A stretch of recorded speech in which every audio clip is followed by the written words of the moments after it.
Eh bien, écoutez, bonjour à tous et donc bienvenue au premier webinaire Adoptae. Donc, c'est en fait un webinaire sur les couverts végétaux, donc principalement destiné aux conseillers de Nouvelle-Aquitaine et Occitanie, mais aussi d'autres régions qui nous rejoignent. Donc, ce webinaire en fait est organisé dans le cadre du projet Adoptae. Et donc, c'est le premier webinaire d'un cycle de 3. Il y a 2 autres webinaires qui sont prévus les 3 et 19 octobre. Donc, on en reparlera à la fin de la visio.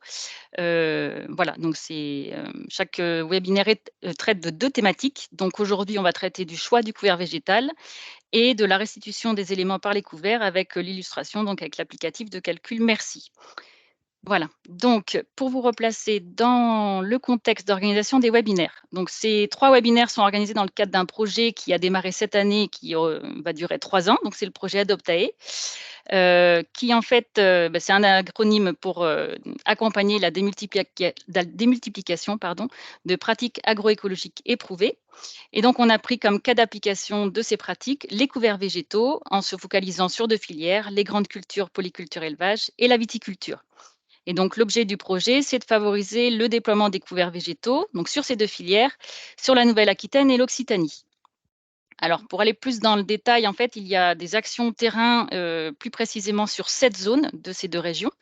Donc 3 zones vignes que vous avez donc schématisées en violet, Gironde, Gers et Pyrénées-Orientales, et 4 zones grande culture, polyculture élevage, donc avec des contextes, comment dire? Proches. Donc c'est pour ça que des fois on est à cheval sur 2 départements.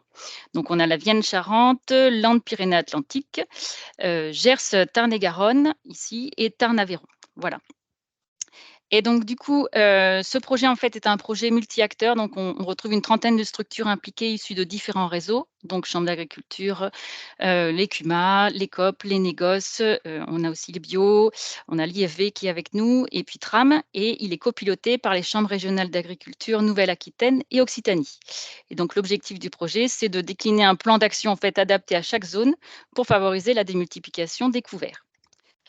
Donc, vous pouvez retrouver donc les différentes actualités donc sur le projet. Donc, il y a une page dédiée au projet sur la plateforme Rain, qui est en fait une plateforme dédiée à l'innovation, et sur la page LinkedIn du projet. Donc, vous pouvez, voilà, donc on pourra vous les remettre peut-être dans la conversation, pour que vous puissiez vous abonner si vous le souhaitez et suivre les actualités du projet. Voilà pour la présentation du contexte d'organisation, et du coup, en termes d'organisation du webinaire, donc il y aura des temps de présentation et 2 temps dédiés en fait aux réponses à vos questions qui seront posées dans le fil de conversation. Donc, à la fin de chaque partie. Donc, après, l'intervention de monsieur Mahieu et après l'intervention de monsieur Minette. Donc on vous propose de poser vos questions au fil de l'eau dans l'espace de discussion. Vous êtes très nombreux à vous être inscrits, hein, plus de 250. Donc, on sait déjà qu'on ne pourra pas traiter toutes les questions. On s'en excuse par avance. Voilà, on va essayer de voir comment on peut, traiter les questions par la suite. Mais dans tous les cas, voilà, n'hésitez pas à poser vos questions. On va aussi, utiliser, un outil de sondage en direct. Donc, bon voilà, il y aura peut-être des aléas, pour certains. Dans tous les cas, normalement, ça va s'afficher en direct sur votre écran et on va faire après un petit test. Si ça s'affiche pas sur votre écran, vous pouvez regarder dans le fil de la conversation et normalement répondre directement dans votre conversation. Donc, voilà, bon, c'est pas sûr pour ceux qui n'ont pas le client Teams, je suis désolée par avance si ça ne marche pas. L'idée, c'est un petit peu d'avoir un échange avec vous, mais à 250, voilà, c'est un peu limité. Donc vous l'avez compris, je l'ai dit tout à l'heure, le webinaire est enregistré et il y aura un accès au replay, donc dans certainement la semaine prochaine ou enfin voilà, dans les 15 prochains jours, sur la chaîne YouTube Adoptae, et le lien en fait sera accessible depuis la page du projet sur Rain. Voilà, un petit peu les éléments d'organisation. Heu, donc si si tout va bien, Mélanie, je ne sais pas s'il y avait des questions à compléter sur l'organisation? Non? OK. Donc j'ai oublié d'ailleurs de me présenter, je crois bien. Je suis, Céline Vachon de la Chambre régionale d'agriculture Nouvelle-Aquitaine, et donc je suis la copilote du projet Adoptae. Voilà, et donc je suis accompagnée, bah, vous voyez, par les intervenants et aussi par, Mélanie, Lobietti. Donc les intervenants se présenteront tout à l'heure, et Mélanie, en fait, tu peux peut-être te présenter du coup et voilà, qui me donnera un coup de main sur la partie, logistique. Oui, voilà, Mélanie Lobietti, donc je suis chargée de mission à la Chambre régionale d'agriculture Occitanie et donc j'interviens dans le projet Adoptae sur la partie essentiellement couverts végétaux et méthodes d'accompagnement. Et donc aujourd'hui, j'appuie Céline et puis Sébastien sur, sur l'organisation de ce webinaire. Voilà, alors on vous propose de passer un petit test de sondage et donc du coup, je vais le lancer. Alors, je vous demande quelques minutes le temps de le lancer. Donc l'idée, c'est un petit peu de voir, de quelle région en fait vous êtes puisque entre les inscrits et ceux qui sont vraiment présents. Donc voilà, alors attendez, hop, ça va arriver. Voilà, normalement vous devez voir, donc vous répondez, en cliquant et en cliquant sur envoyer et on se laisse, je sais pas, 1 minute ou 2 et puis on affiche les résultats. Donc on a un résultat qui est de vous devez les voir je pense dans le fil de conversation certainement, voilà. Donc on a, à peu près une petite moitié de conseillers Nouvelle-Aquitaine, on va dire un gros tiers Occitanie et puis près de 15 on va dire de conseillers d'autres régions. Donc voilà, donc vous l'avez compris, effectivement le projet est plutôt axé sur ces 2 régions-là, mais avec les outils numériques, on peut aller plus loin. Et du coup, on vous propose un deuxième petit sondage pareil pour un petit peu, voir, le public qu'on a et donc je vous l'envoie et donc l'idée, c'est un peu de voir votre niveau de connaissance sur les couverts végétaux. Donc si vous êtes complètement débutant, si vous avez un peu de pratique, un peu d'expérience ou si vous avez déjà pas mal de pratique. On va finir le son hop, on va afficher les résultats. Est-ce que vous le voyez au fur et à mesure, vous, dans la conversation? Donc du coup, on a une majorité, on va dire, de conseillers avec un peu d'expérience et puis après, un petit tiers débutant donc voilà, et un peu de gens compétents donc écoutez, hein, de toute façon, c'est justement l'objet des webinaires Adoptae là, c'est vraiment de poursuivre la montée en compétences de tous, et puis de favoriser le partage d'expériences, locales. Merci. Alors du coup, je vais laisser la parole maintenant à Lionel Aleto, heu, pour, du coup sa partie. Hop, j'arrête le partage et c'est Lionel qui prend la suite.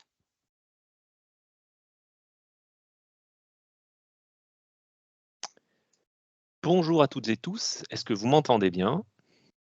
C'est bon. Est-ce que vous voyez mon écran? C'est bon, super.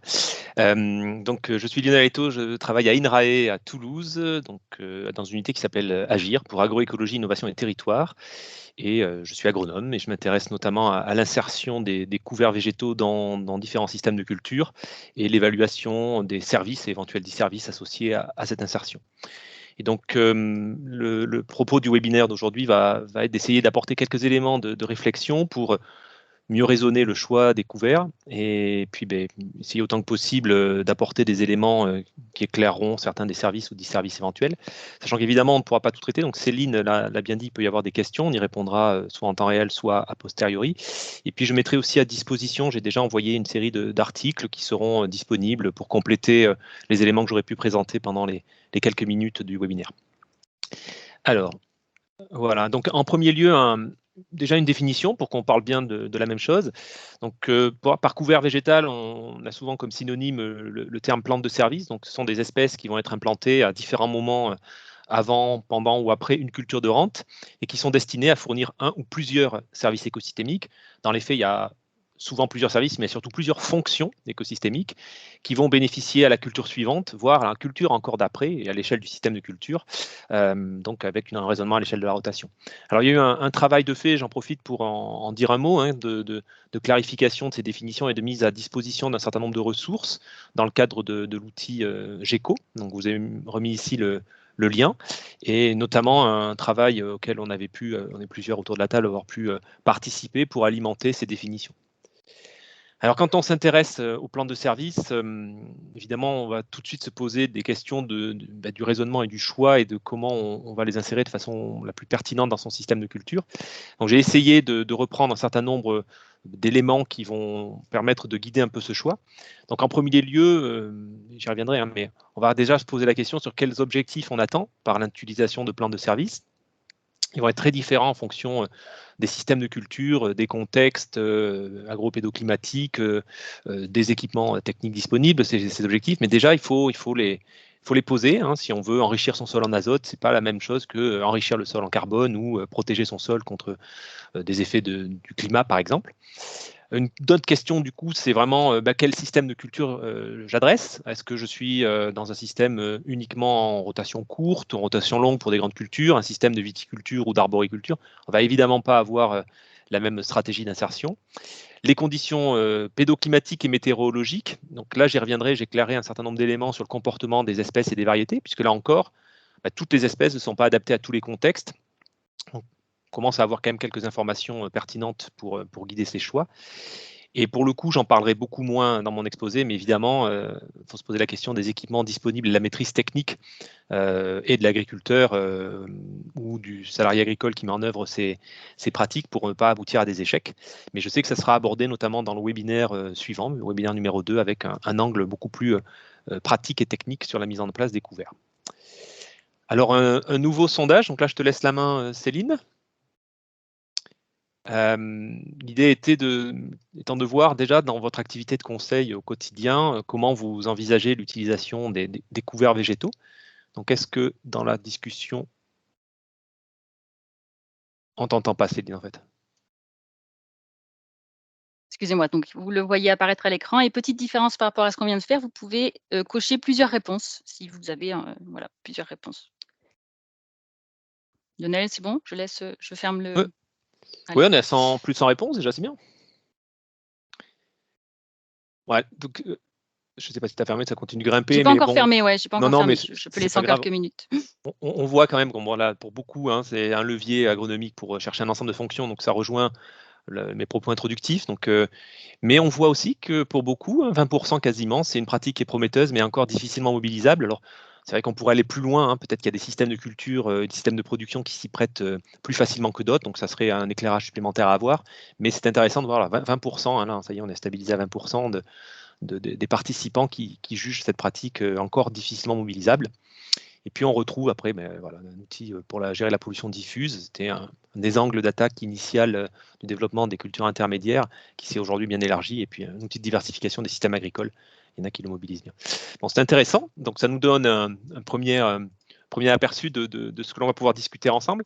Alors je reviens moi sur un petit schéma que j'ai l'habitude d'utiliser quand je parle des plantes de services, c'est vraiment cette notion de bouquet de fonctions et de services écosystémiques, d'où la représentation sous forme de fleurs. Quand on va implanter ces cultures, on va vraiment chercher à essayer de capter de nouvelles fonctions, donc des fonctions dites de soutien, services de soutien autour des éléments nutritifs. Autour de l'azote, je pense que c'est probablement ceux qui sont aujourd'hui les plus connus et sur lesquels il y a le plus de littérature. Mais il y a d'autres éléments nutritifs qui vont être impactés par l'introduction des cultures intermédiaires. Et je sais que Sébastien en dira un mot, je pense maintenant avec Merci, puisque la méthode permet d'aller plus loin que sur l'aspect uniquement azote et adresser des questions intéressantes autour de l'acquisition et la restitution d'autres éléments nutritifs. On va avoir d'autres types de services de soutien autour de la fertilité globale des sols, donc par de la structuration, de la stabilisation des sols. Donc là, ça fera vraiment l'objet du webinaire numéro 2. J'en dirai un tout petit mot aujourd'hui, mais ça sera plus pour faire une petite mise en jambe pour le webinaire suivant. On va avoir évidemment des effets de régulation du climat. Je le dis en introduction, je le redirai en conclusion, les cultures intermédiaires sont le levier le plus performant dans les systèmes de grande culture sans apport de matière organique exogène, c'est-à-dire compost ou autre type, ou boue par exemple. Dans les systèmes sans ces apports-là, c'est le levier le plus fort pour stocker et remettre du carbone dans les sols. Évidemment, on peut avoir des fonctions autres de type service d'approvisionnement.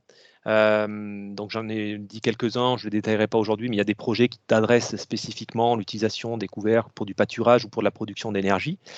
Et puis, donc là, il y a une partie du couvert qui est donc exportée, donc il y a des compromis de services qui sont attendus.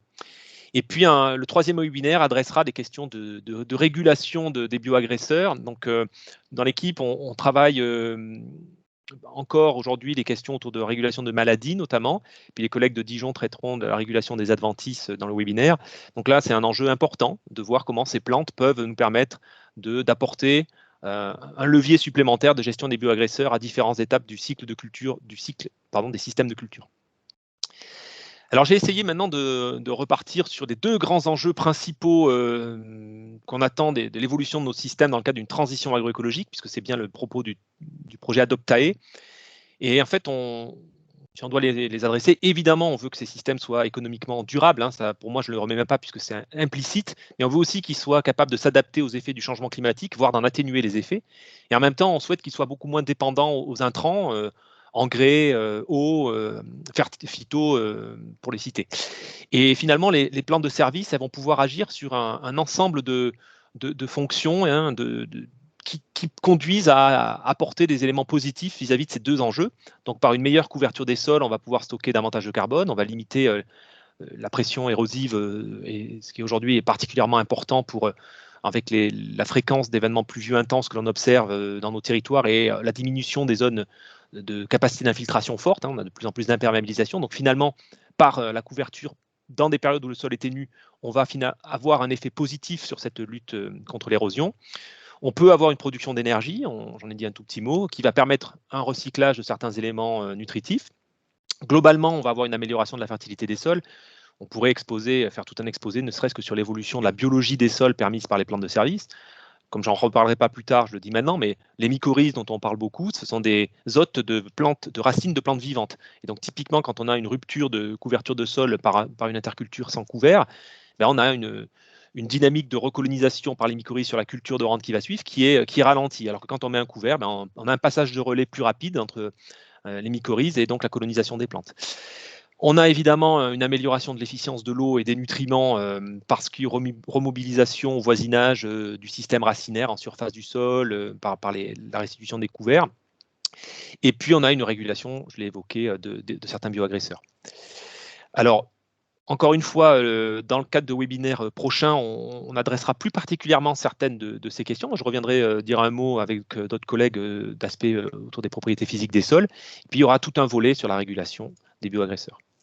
Alors maintenant, si on s'intéresse à la réflexion à l'échelle des systèmes de culture ou des systèmes de production, donc le projet il est multifilière. Donc j'ai essayé de repositionner finalement les questions que l'on pouvait avoir dans l'insertion des cultures intermédiaires en fonction des systèmes de production. Donc en viticulture, on va avoir une plante pérenne en place et donc on va avoir un cycle de la plante qui va capter, alors là j'ai juste mis la captation de l'azote sur de la vigne en bleu, en fonction des stades, et puis derrière on a la minéralisation naturelle du milieu qui s'opère, et finalement quand on va chercher à implanter des couverts végétaux avec une réflexion autour de l'azote, elle est très loin d'être suffisante, hein, mais déjà autour de l'azote, on va se rendre compte qu'on va pouvoir avoir 3 périodes de semis différentes en fonction des objectifs que l'on vise en viticulture, avec à chaque fois une gestion de ce couvert pour limiter la compétition, donc des destructions qui seront différées dans le temps selon qu'on sème un couvert au printemps, en été ou en automne, pour limiter notamment la compétition vis-à-vis de la ressource hydrique pour la vigne. Mais voilà, on a déjà 3 périodes. En arboriculture, c'est peut-être encore aujourd'hui le système de production on est le plus timide dans l'utilisation des couverts parce qu'il y a déjà souvent une implantation en interrang d'un couvert, finalement enherbé, pérenne. Alors là, on est plutôt à réfléchir. J'ai juste une illustration, je pensais qu'elle n'apparaîtrait pas tout de suite. Ah, là, je la remette. À mettre des couverts pour rendre de nouveaux services, et notamment des services de régulation. Donc là, nous, on a un projet, il y a un travail de recherche en ce moment autour du kiwi, insérer des couverts en kiwi pour réguler des problématiques de dépérissement. Donc j'ai mis une photo, puisque là, pour le coup, on est vraiment sur le territoire concerné par le projet, des couverts de crucifères, de moutarde, comme illustré ici en vigne d'ailleurs, voire d'autres types de couverts pour apporter ces éléments autour de la régulation. Et puis derrière, on va chercher à savoir si on améliore d'autres propriétés, puisqu'une partie du dépérissement des kiwis s'explique par une diminution de la fertilité globale des sols, une anoxie plus importante du milieu, et les couverts, pas uniquement seuls, hein, évidemment, il y a une réflexion qui est plus globale que ça, mais les couverts peuvent apporter des éléments d'amélioration de ces milieux. Alors, collègues italiens déjà travaillent beaucoup cette question de l'insertion des couverts en kiwiculture.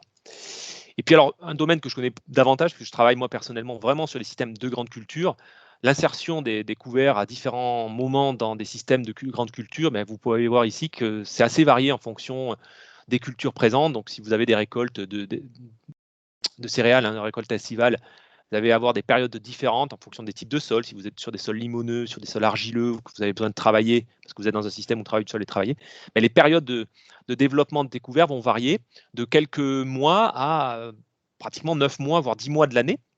Et donc forcément, le choix et l'analyse des systèmes va amener à identifier des espèces, voire des variétés au sein de ces espèces. Aujourd'hui, on est à ce grain-là, et je l'illustrerai un tout petit peu, pour réfléchir à leur insertion.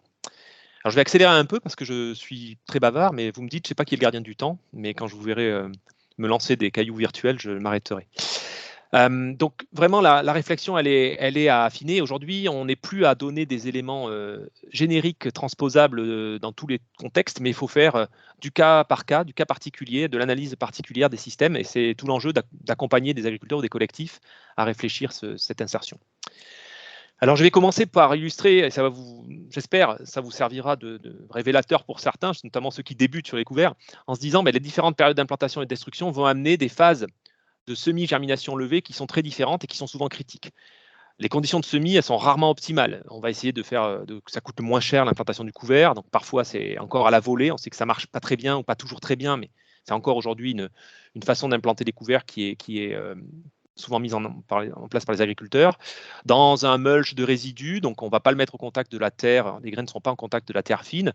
Dans des conditions hydriques thermiques qui sont souvent très défavorables, parfois extrêmes, on va essayer de semer un couvert en pleine période estivale quand on va avoir des lits de semences qui vont dépasser parfois les 50 degrés. C'est ce qu'on a pu mesurer nous cette année. On est monté à 55 degrés dans les lits de semences avec la période que l'on a eue cette année.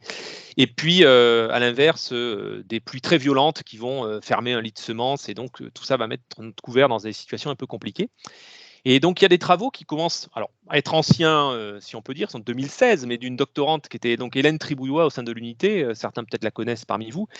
Et qui avait commencé à apporter des éléments assez explicites du comportement de différentes espèces de couverts végétaux en termes de conditions de germination.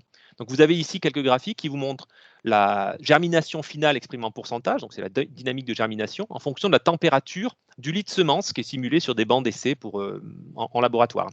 Donc là, on n'est pas au champ, on est dans des conditions de bancs d'essai de germination.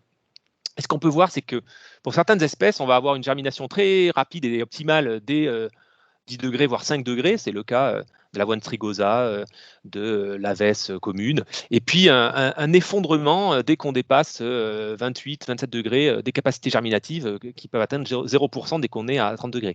Donc ça, c'est important puisque je viens de vous dire qu'on pouvait avoir des lits de semences à 50 degrés. Donc, si vous mettez ces espèces dans ces conditions, elles ne germeront pas et donc vous ne les observerez pas.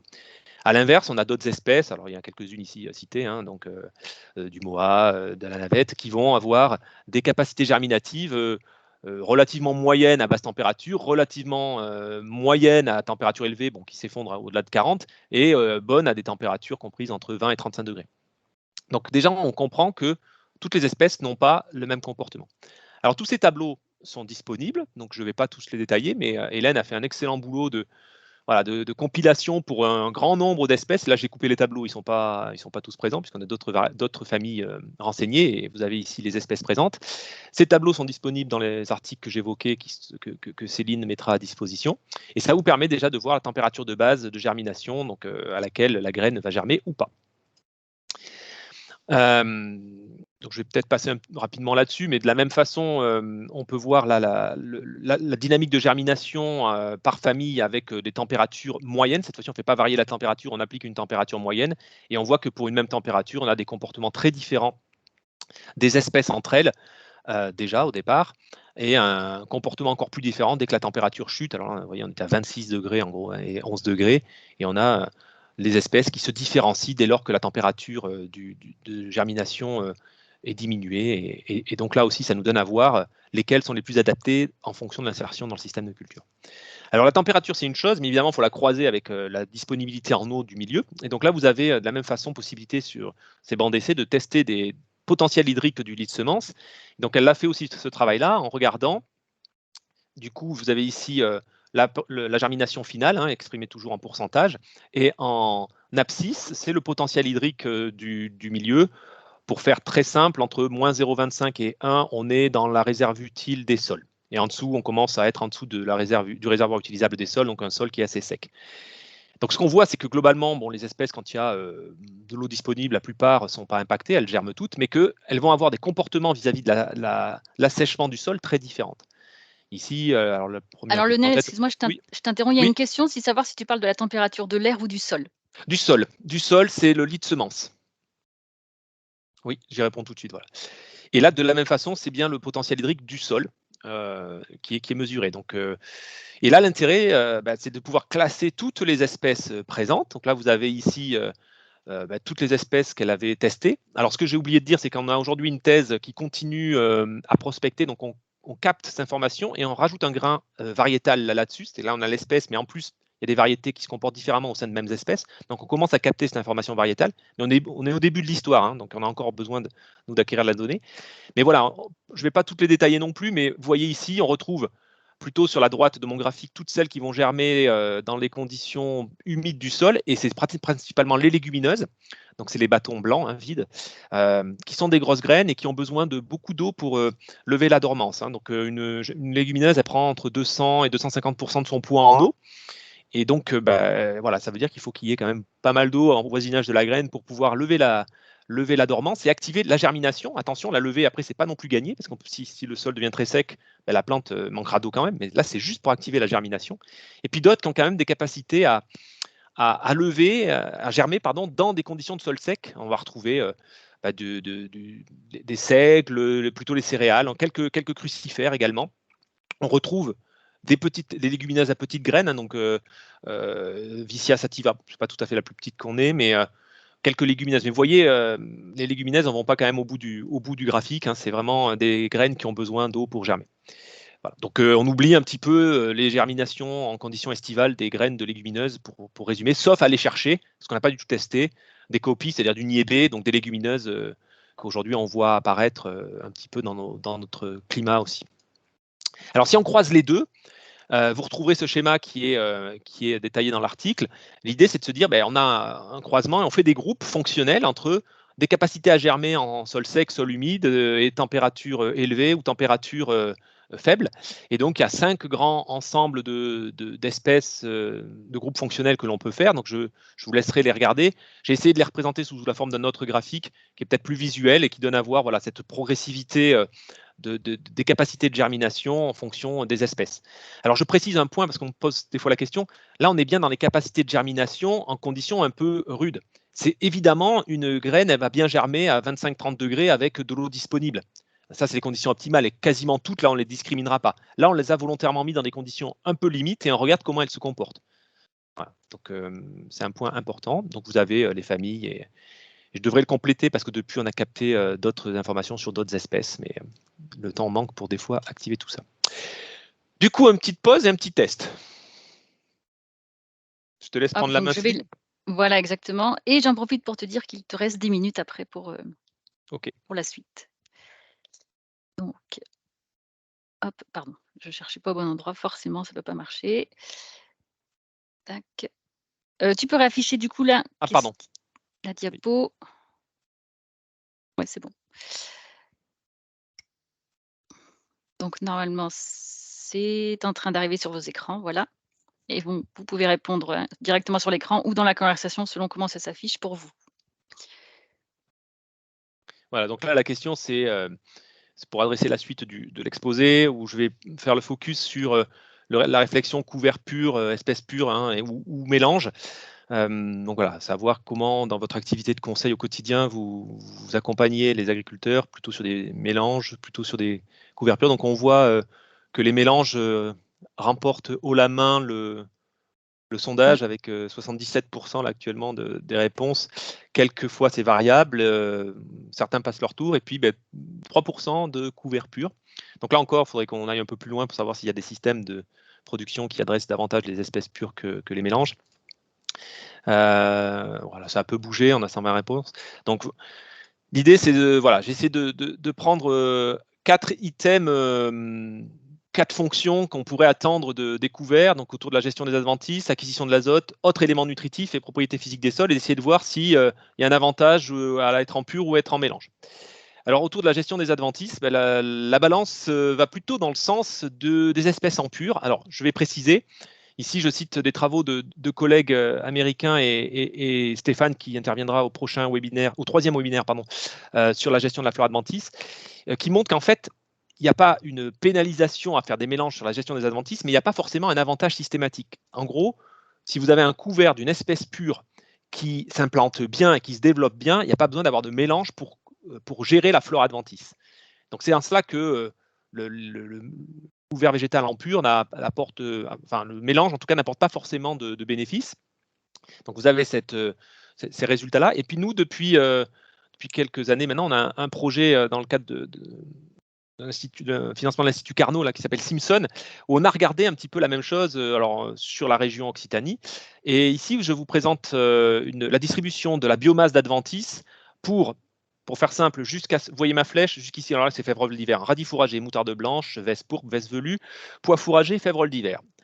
Et à partir de là, ce sont des mélanges. Et vous voyez ici, c'est de la biomasse d'Adventis, 99% du régras, hein, pour faire simple, avec une parcelle qui était très, très, très, très chargée en régras. C'était le but aussi du travail. Et on voit que finalement, la biomasse d'Adventis n'est pas forcément régulée mieux par des mélanges, mais qu'on a des couverts en pur qui sont, pour le coup, très, très, très largement impactés par la présence des Adventis, avec une biomasse d'Adventis très forte. Et si je regarde maintenant la somme de la production du couvert végétal qui apparaît en couleur et on retrouve les Adventis en vert, c'est exactement le même chiffrage hein, que tout à l'heure, mais ce qu'on constate, c'est que globalement, on va avoir, si on regarde les couverts végétaux, on va avoir des biomasses qui varient entre couverts. Donc on a des performances de production de biomasse par le couvert semé qui varient, mais dès qu'on intègre les Adventis, et notamment le régras, on a une homogénéisation de la biomasse totale produite. Alors pour moi, le couvert de régras est un couvert végétal aussi. Donc il rentre dans la composition de notre couvert et on ne l'a pas choisi, mais il est là et donc on fait avec. Et ce qu'on peut voir en fait par rapport à la nuance qu'on souhaite apporter par rapport à ce que j'ai dit tout à l'heure, c'est que tout va dépendre de la situation initiale dans laquelle vous allez implanter votre couvert. Et il y a une clé importante à avoir en tête, c'est notamment la disponibilité de l'azote. Alors très probablement, il faudra affiner sur d'autres éléments, mais pour l'instant, on n'a pas trop les billes pour le faire. Mais au moins, l'azote, c'est déjà un bon indicateur.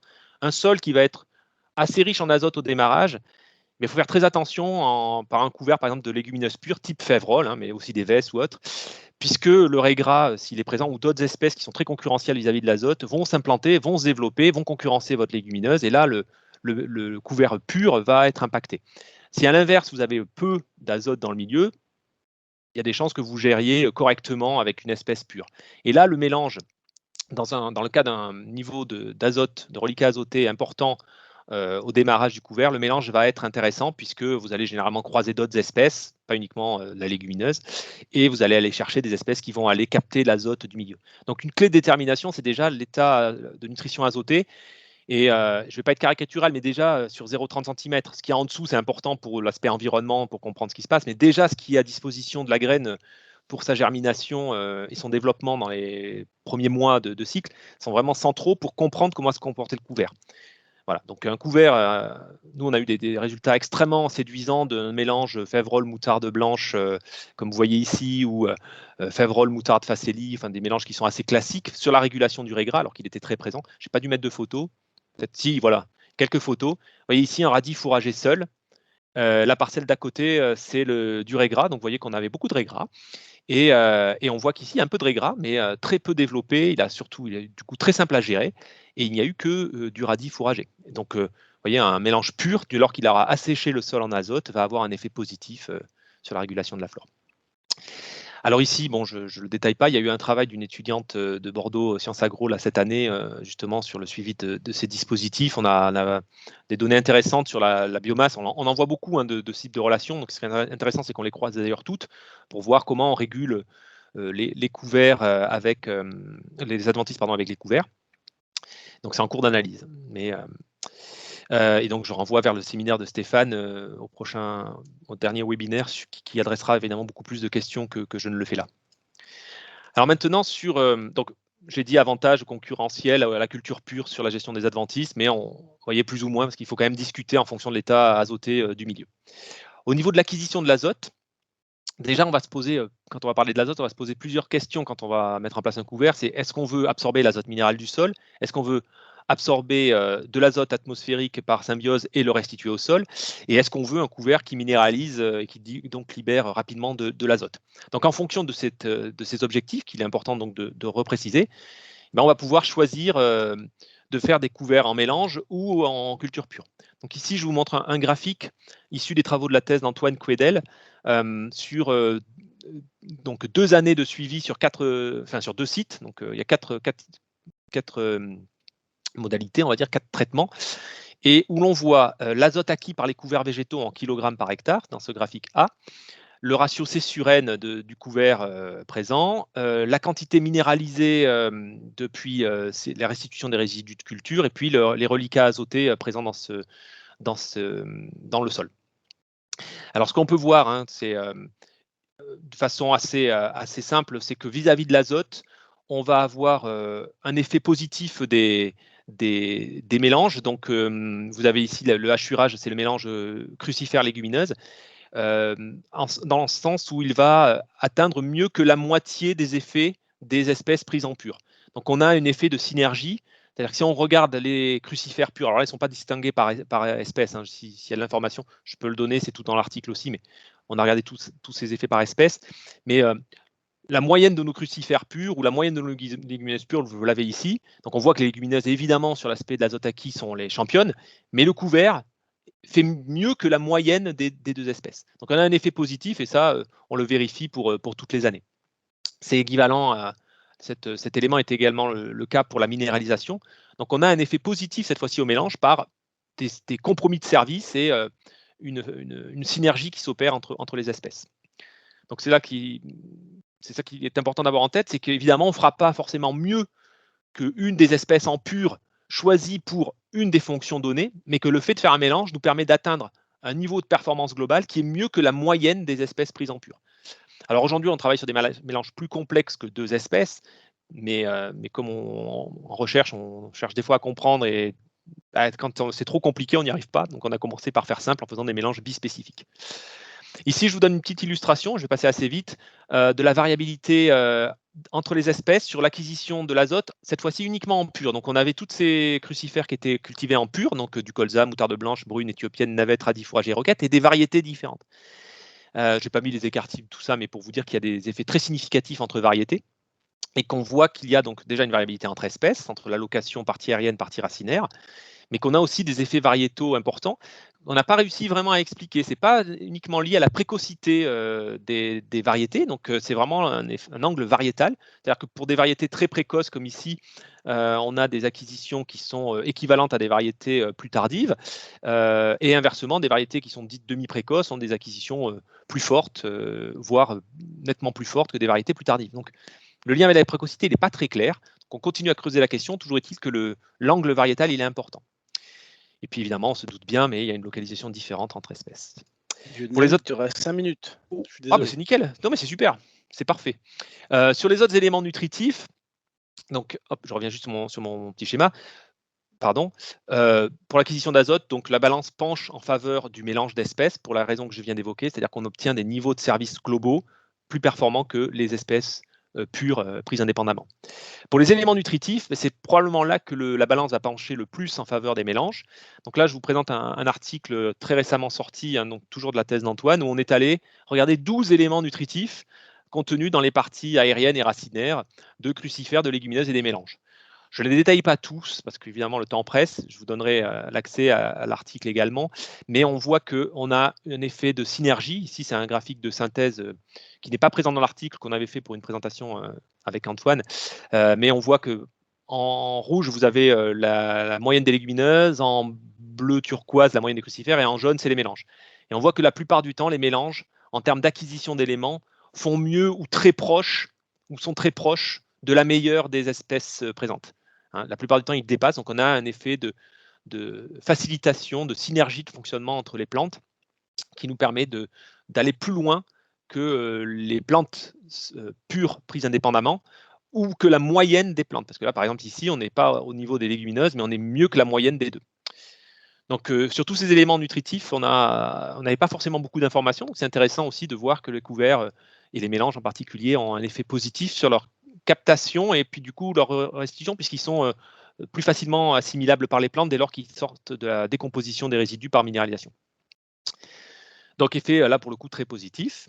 Et donc j'ai fini, puisque pour les propriétés physiques des sols, je savais que j'aurais pas assez de temps, et donc je vous renvoie vers le webinaire suivant. Donc ça fait un peu de teasing, hein, donc c'est un peu de patience, mais on aura l'occasion de discuter de ces éléments-là. Il y a des choses vraiment passionnantes également, et notamment sur les effets, est-ce qu'il vaut mieux faire du pur ou du mélange d'espèces. Et du coup, je termine par un cadre de réflexion pour accompagner le choix de son couvert. Donc on a tenté de commencer à poser les choses avec un collègue en se disant, comment on peut essayer de raisonner les assemblages de couverts. Alors ici, c'est une proposition se basant sur des traits simples, traits aériens, traits racinaires, en fonction de la production et de la couverture du sol, donc hauteur et niveau de couverture, et au niveau du système racinaire entre des fasciculés ou des pivots et leur profondeur d'enracinement. Donc on a commencé à positionner un certain nombre d'espèces. Alors les chiffres, les lettres correspondent aux cases, hein, A, B, C, D, E, donc c'est les différentes situations qu'on a traitées. On a positionné des espèces et les petits numéros que vous avez là correspondent au système de culture en grande culture dans lequel on peut les insérer.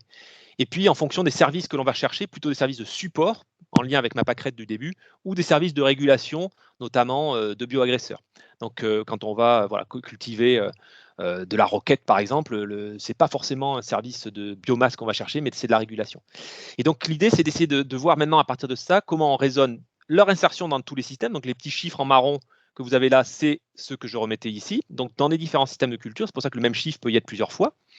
On se dit, voilà, on peut mettre ces espèces-là, et du coup, comment on les mélange? Et donc là, on retrouve nos cycles, de nos insertions, et les différentes cases, en se disant, ben là, je vais chercher la A et la R, parce que ça nous permet d'avoir des traits et des complémentarités de services écosystémiques. Et puis par contre, si je vais chercher du J et du L, c'est que je vais avoir plutôt de la redondance fonctionnelle, c'est-à-dire globalement des espèces qui vont apporter la même chose. Et Lionel, donc, oui, il y a juste une question, c'est juste pour que tu précises, les mesures, à quel stade des plantes ont-elles été réalisées?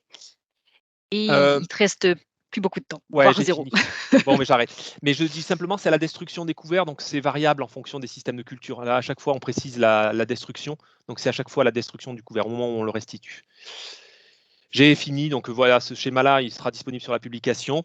Je pense que vous avez compris que le raisonnement, il doit être vraiment multicritère, et quand on parle des couverts végétaux, il doit vraiment avoir une dynamique systémique. C'est le système, les cultures intermédiaires sont vraiment le levier le plus performant, donc pour réintroduire du carbone dans les sols, je l'ai dit au début, hein, mais je l'insiste, et bénéficier de la cascade de fonctions et de services restaurés.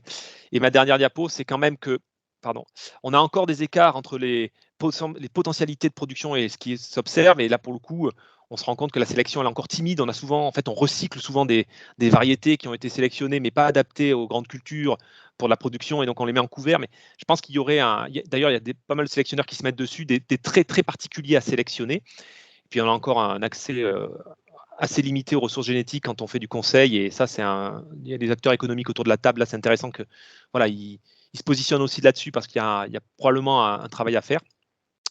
Et puis voilà, des traits particuliers, je vous les renverrai, mais adaptés pour du sous-semis, par exemple, c'est un enjeu important, et puis qui se détruisent facilement mécaniquement pour ne pas avoir à mettre d'herbicide dessus. Donc il y a aussi des traits sur des plantes, y compris dans des espèces déjà identifiées, qui sont améliorables.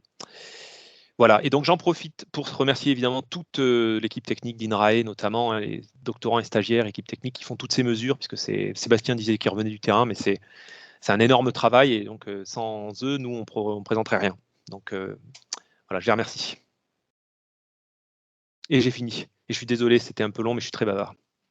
Non, mais merci beaucoup Lionel, c'était très intéressant. Et il y a plusieurs questions du coup qu'on a bien reçues dans le chat, qu'on traitera du coup après l'intervention suivante, dans une partie commune pour messieurs Aletto et Mailleux.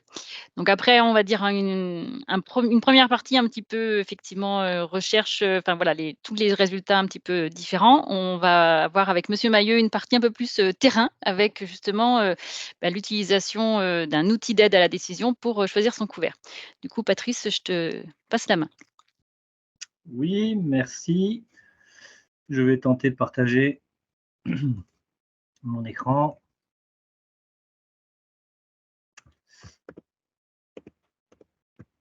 Bonjour à tous.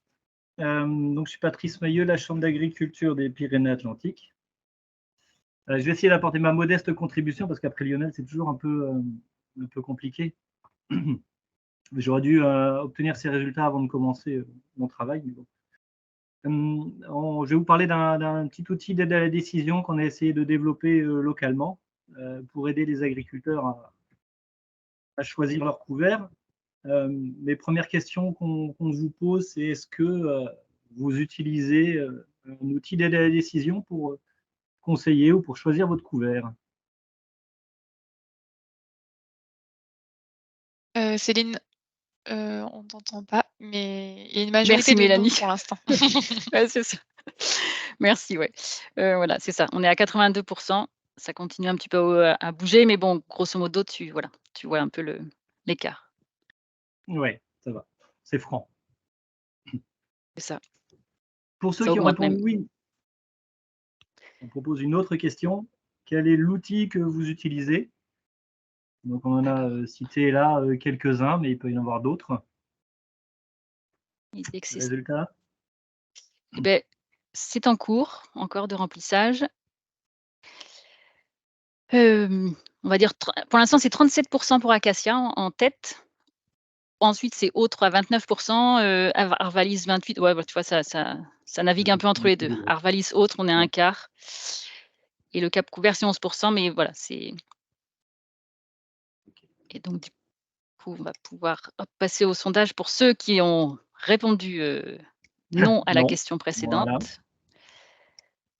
Donc, pourquoi vous n'utilisez pas d'outils à la décision couvert? Allez, je le lance. Est-ce que c'est une question de contexte, d'outils, que c'est pas la peine vous gérer ou autre, de se stabiliser? Ouais. Bon, je ne connais pas d'OAD, on est à 52-53%. Et ensuite, la deuxième réponse la plus plébiscitée, c'est voilà, on est à 20% pour je connais des OAD, mais ne les trouve pas adaptés à mon contexte d'utilisation.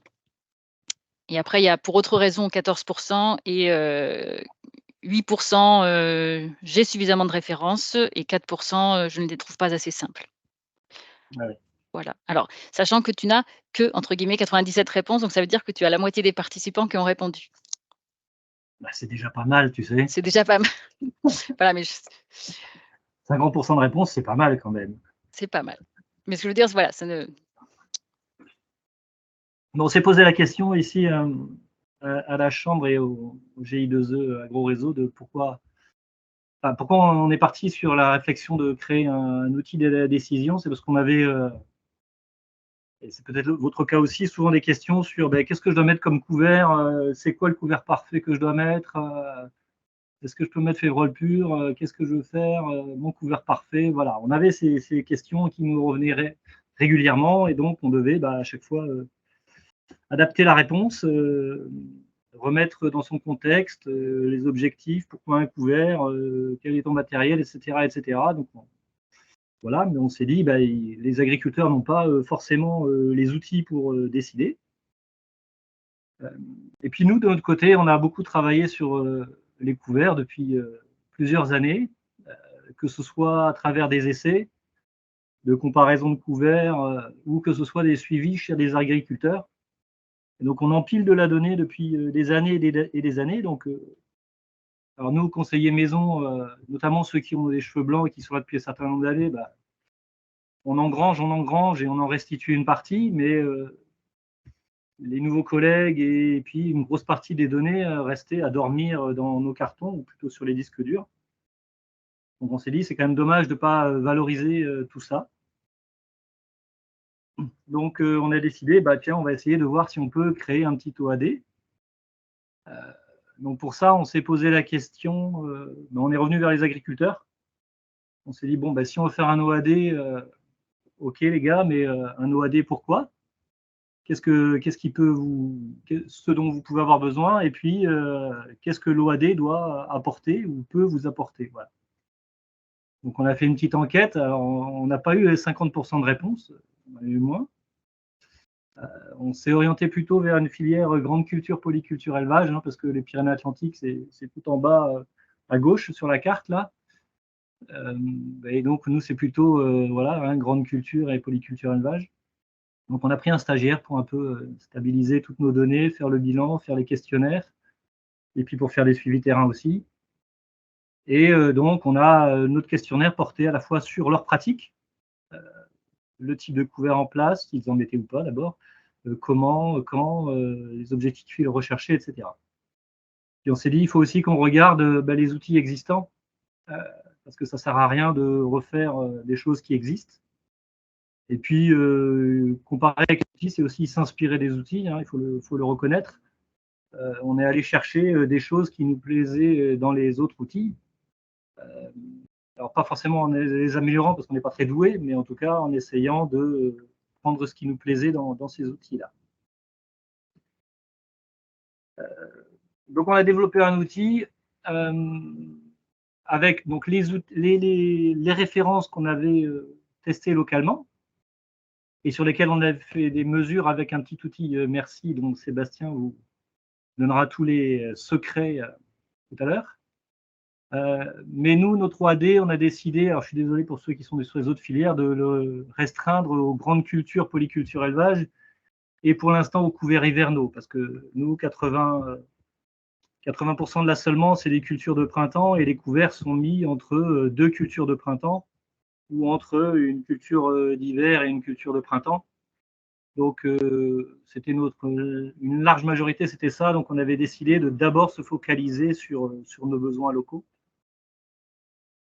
Par contre, l'outil que l'on veut, ce que je vais vous montrer là, ce n'est pas encore un format tout à fait abouti, parce qu'on y a mis un certain nombre de mélanges qu'on avait suivis, sur lesquels on a des résultats pluriannuels.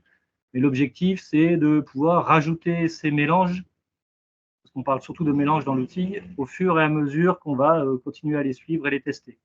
Et pourquoi pas s'ouvrir à d'autres cultures, parce que même chez nous, dans les Pyrénées-Atlantiques, on a de la diversification dans nos assolements et il faut bien qu'on se mette à la page de cette diversification. L'outil s'appelle AgroCouvert. Et je vais vous présenter cet outil. Alors ne vous attendez pas à un miracle, hein, c'est pas énorme. C'est un outil Excel. On avait l'objectif de le faire un outil en ligne sur un fichier partagé, mais on a eu des gros soucis techniques.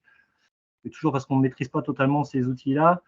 Et après, je me dis qu'on le transformera peut-être en outil smartphone, mais il faut déjà le tester, le faire travailler encore.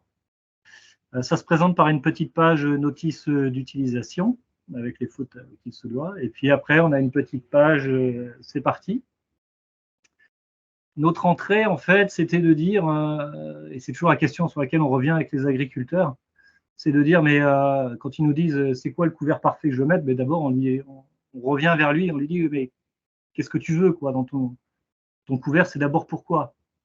Donc c'est vrai qu'on a mis une petite liste, ça peut être SIPAN, on a gardé l'ancienne appellation, on la changera peut-être, de piège à nitrate, mais au moins ça veut dire quelque chose pour les agriculteurs ici. Ça peut être l'idée de choisir de la matière organique. Enfin voilà, c'est des menus déroulants, production d'azote, fourrage, cive, peu importe. On a rajouté un deuxième critère qui peut être de dire oui, mais moi je voudrais une SIPAN qui soit aussi mellifère ou qui puisse structurer mon sol. Donc voilà. Une des questions qui pour nous était essentielle, c'était la période de semis, hein, évidemment.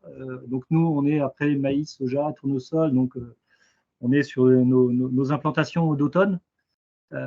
Et c'est vrai qu'on ne va pas proposer la même chose qu'on sème en décembre ou qu'on sème en septembre. Donc on a mis un petit calendrier sur quand est-ce que l'agriculteur il compte semer son couvert. Et une autre question qui est quelle est la culture qui vient derrière, parce que ça peut restreindre le choix. Donc on peut imaginer plein de choses. Donc là, il y a des choses, on répond toujours non parce qu'on est resté sur nos cultures de printemps. Donc voilà. Et donc, on propose aussi à l'agriculteur de choisir la culture qui va venir derrière.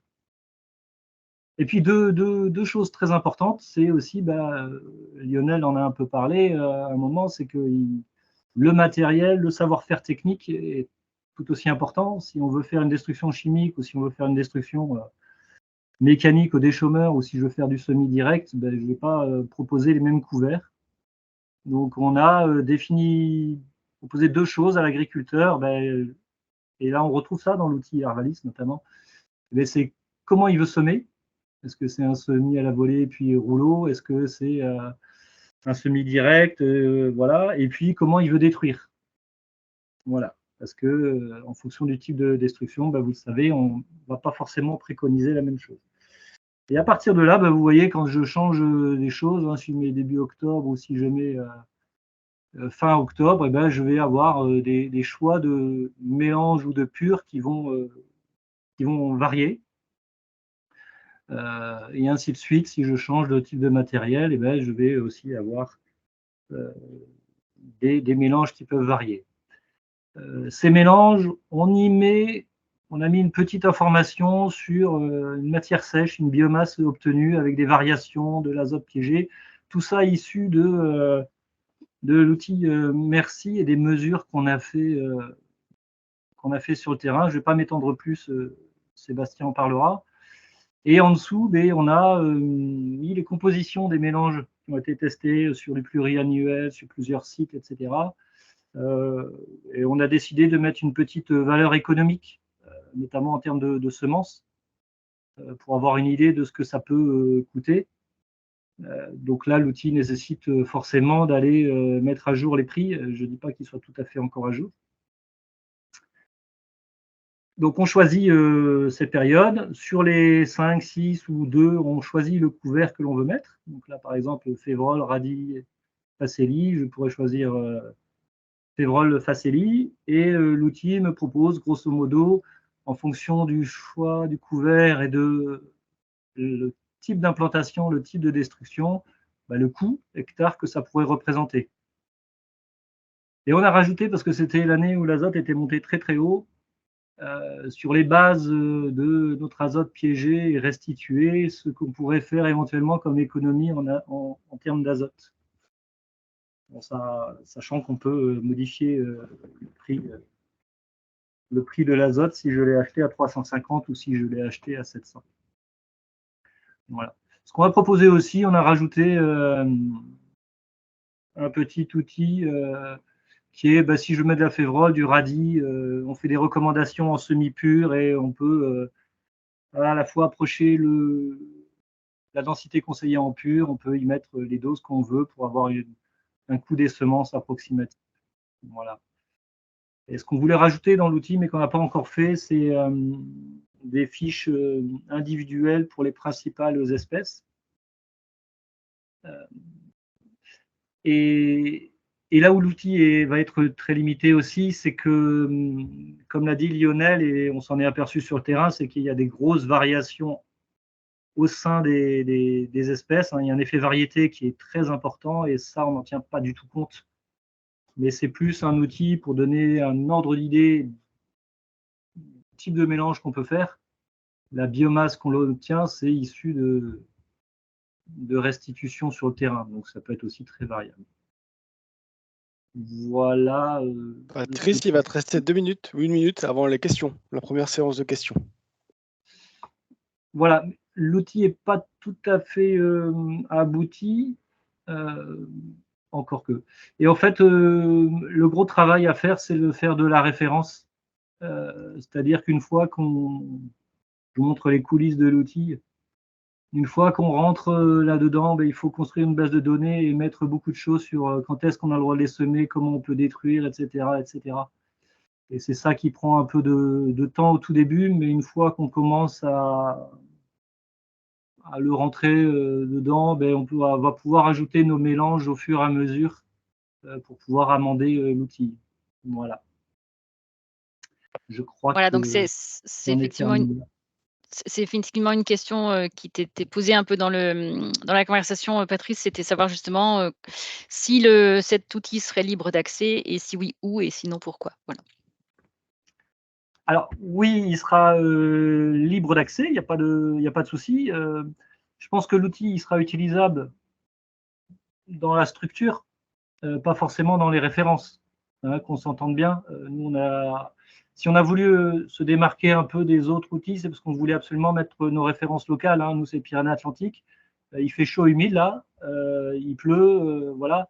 On n'a pas forcément les mêmes résultats qu'on pourrait avoir Nord-Aquitaine ou Occitanie.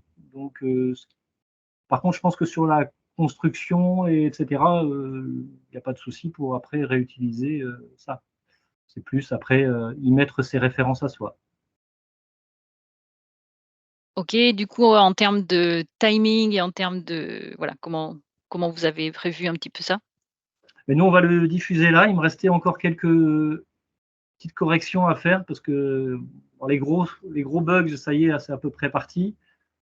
Il y avait encore des rendements à zéro qui apparaissaient bizarrement, des choses comme ça. Donc, on va dire que 95% des références ont été corrigées. Donc après, je pense qu'on va le diffuser et puis je pense on aura des retours. Et avec les retours, on pourra corriger aussi au fur et à mesure. Vous le diffuserez via la page peut-être AgroRéseau? Non, quelque chose, enfin, à voir. Oui, après on peut le mettre sur Adoptae aussi. Hein, c'est pas... Ok. Alors du coup, merci à nos 2 intervenants pour leurs interventions. Un tout petit peu de retard, mais ça va, pas de problème. Du coup, il y a Lionel qui a répondu déjà à plusieurs réponses en direct dans le chat. Est-ce que tu veux, du coup, Lionel, compléter un peu oralement tes réponses? Oui, je peux. Alors, du coup, il faut que je la reprenne. Donc, il y avait une question que j'ai sous les yeux sur les aspects allélopathiques aussi, puis de compétition entre espèces. Alors, c'est un vrai souci. Hein, dès lors qu'on... En fait, quand on fait de l'agriculture, on gère les compétitions en permanence. Donc, c'est pas uniquement sur les couverts que la question se pose. Donc là, l'idée, c'est vraiment de tester des couverts, de réfléchir les assemblages qui limitent la compétition. Il y en aura toujours, qui la limitent. Et sachant que nous, on a observé aussi de la compétition intra-spécifique très forte sur des crucifères au dosage qui étaient préconisés en semis, on a observé de la compétition intra. Donc, c'est pas forcément le fait de faire un mélange qui génère plus de compétition. Donc, on peut gérer la compétition. L'idée, c'est de voir à quel moment on bascule entre de la facilitation, de l'interaction positive et de la compétition. Donc là, pour le coup, c'est vraiment l'intérêt de tester chez soi aussi des couverts et des mélanges et d'ajuster le dosage. Et sur l'allélopathie, alors c'est très compliqué l'allélopathie, vous le verrez, je pense, quand ils parleront de régulation, parce qu'on a souvent du mal à l'isoler, sensu stricto, l'allélopathie, d'effets de compétition sur l'azote, l'eau ou la lumière qu'on va avoir entre plantes et sur les cultures qui vont suivre. Pour autant, on a observé des effets qu'on peut qualifier, nous, d'allélopathiques, parce qu'on avait du coup des assemblages à quantité équivalente et vraiment en contrôlant les densités vraiment équivalentes entre des espèces. Et quand on mettait 2 espèces entre elles, ça marchait bien, et on mettait une autre espèce et on voyait qu'il y avait une inhibition de l'une par rapport à l'autre. Donc, et c'est pas uniquement lié à l'azote ou à des éléments nutritifs, parce que pour le coup, on suivait ça également, c'était disponible. Donc, on suspecte de l'allélopathie forte. Les seuls qui ont vraiment travaillé précisément à isoler l'allélopathie aujourd'hui, c'est les collègues suisses de Agroscope. Sur certaines espèces, notamment sur du sarrasin, quelques sorgho, où ils ont vraiment cherché à isoler l'effet allélopathique du reste. Donc, c'est les seuls qui ont fait ça très proprement, je pense. Et c'est pas simple. Voilà. Donc, et puis sinon, on a, nous, cette année, vu des effets allélopathiques extrêmement forts du seigle. C'était un peu ce qu'on cherchait en mettant du seigle dans nos systèmes et dans nos couverts. Mais pour le coup, c'est assez joli à voir. J'ai de très belles photos à partager s'il y en a qui en veulent, mais avant tournesol, où on a eu une inhibition extrêmement forte du développement du tournesol en lien avec le seigle, et c'est pas uniquement lié à de l'immobilisation de l'azote par un C/N plus élevé, c'est vraiment un effet allélopathique qui est connu sur le seigle et que nous on cherchait à avoir. On cherche des fois à pénaliser notre culture pour comprendre ce qui se passe. Donc voilà, voilà, parce que l'allélopathie, en fait, c'est lié à des composés qui sont libérés par les plantes. Et typiquement, il y a énormément de plantes qui en produisent. Nous, on a beaucoup travaillé les crucifères dans un objectif d'essayer de la contrôler un petit peu, c'est-à-dire plutôt que de la subir, l'utiliser pour réguler des bioagresseurs. Donc ça marche aussi dans ce sens-là. Et il y a des résultats intéressants qui ont été produits. Voilà, alors après, c'était sur les périodes à quel moment les données que j'ai présentées étaient réalisées. Donc, on a beaucoup de données sur des cycles courts, parce que quelqu'un faisait la réflexion à quand des données sur cycle court. Je pense que Sébastien, tu pourras compléter, parce que Merci est aussi adapté, marche aussi bien sur des cycles plus courts. Ce n'est pas forcément que des périodes d'interculture à découvert très longs. Mais nous, on a des données sur cycle court, donc des semis fin d'été, début d'automne et des destructions avant l'hiver, donc sur 2 mois et demi, 3 mois de développement de couverts. On a des choses très sympas. Et puis là, on travaille, c'est plutôt l'inverse. Enfin, on avait beaucoup sur ces cycles courts, c'est plus simple à gérer. Et là, on pousse le curseur en allant loin dans le développement des couverts, en le détruisant au dernier moment. Donc là, c'est plus complexe en termes de gestion du couvert, en termes de gestion des disservices, notamment vis-à-vis de l'eau ou de l'immobilisation des éléments nutritifs. Et donc là, on a un peu moins de références, mais on commence quand même à en avoir depuis 3 ans une certaine quantité. Voilà, je pense que c'est l'essentiel. Manifestez-vous si jamais je n'ai pas répondu aux questions qui m'étaient adressées, mais là, il y en a pas mal pour Patrice maintenant. Oui, du coup, ce que j'allais dire, alors au niveau des OAD, effectivement, petite précision, tout à l'heure sur le sondage, il y avait un OAD qui est encore en cours de test, mais qui commence à être un peu utilisé. C'est un l'OAD Vignarbo Cap Couvert développé dans le cadre du projet Codéfi. Et donc, pour plus d'infos, il faut vous rapprocher de Bio-Occitanie, qui est donc en lien avec cet outil.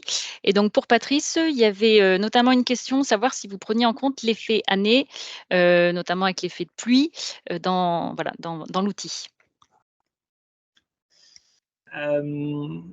Oui et non. C'est-à-dire qu'on introduit, c'est des mélanges qui sont testés sur le terrain et qui le sont de façon pluriannuelle.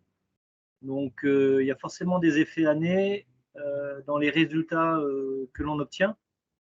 Mais on ne va pas spécifier dans l'outil si, ça va être une moyenne, grosso modo, des rendements obtenus ou des résultats obtenus. Voilà. Par contre, si on voit qu'il y a un mélange qu'on a testé plusieurs fois et que chaque année, il ne donne rien, on ne le met pas dans l'outil. Voilà. Donc, parce qu'après, on peut aussi, les résultats qu'on donne de biomasse sont tout à fait indicatifs, hein, parce que nous, si on détruit début mars ou si on détruit fin avril, on n'a pas du tout la même biomasse. Donc, forcément, c'est un peu différent.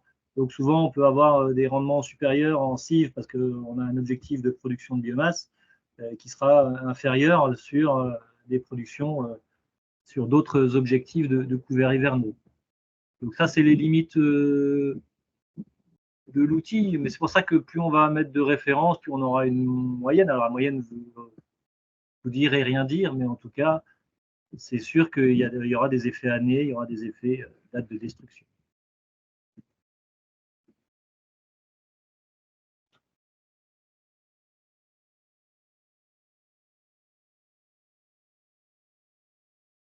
Céline, tu n'as pas ton micro. Ton micro, Céline. Ah oui, pardon, excusez-moi, je le fais souvent celle-là. Donc il y a une question plus sur merci, mais du coup, je vous propose de la traiter tout à l'heure après l'intervention de Sébastien. Il y avait des remarques effectivement pour dire voilà, que l'outil avait l'air intéressant. Et il y avait un complément de questions par rapport à l'effet de la facélie en vigne sur les nématodes, sur les problèmes de virose. Est-ce que c'est une légende ou est-ce que c'est une réalité? Alors très franchement, je ne vais pas m'avancer, je ne sais pas répondre à cette question. C'est pas ma spécialité, mais pour le coup, Olivier, qui pose la question, on peut s'adresser aux collègues qui travaillent les couverts en vigne et qui sauront être, notamment je pense à des collègues montpelliérains pour INRAE et l'Institut Agro Montpellier, qui sauront répondre à la question plus précisément, enfin, en tout cas y répondre, puisque moi je peux même pas être même pas imprécis, je ne sais pas la réponse. Ok, merci. Voilà, je pense qu'on a à peu près tout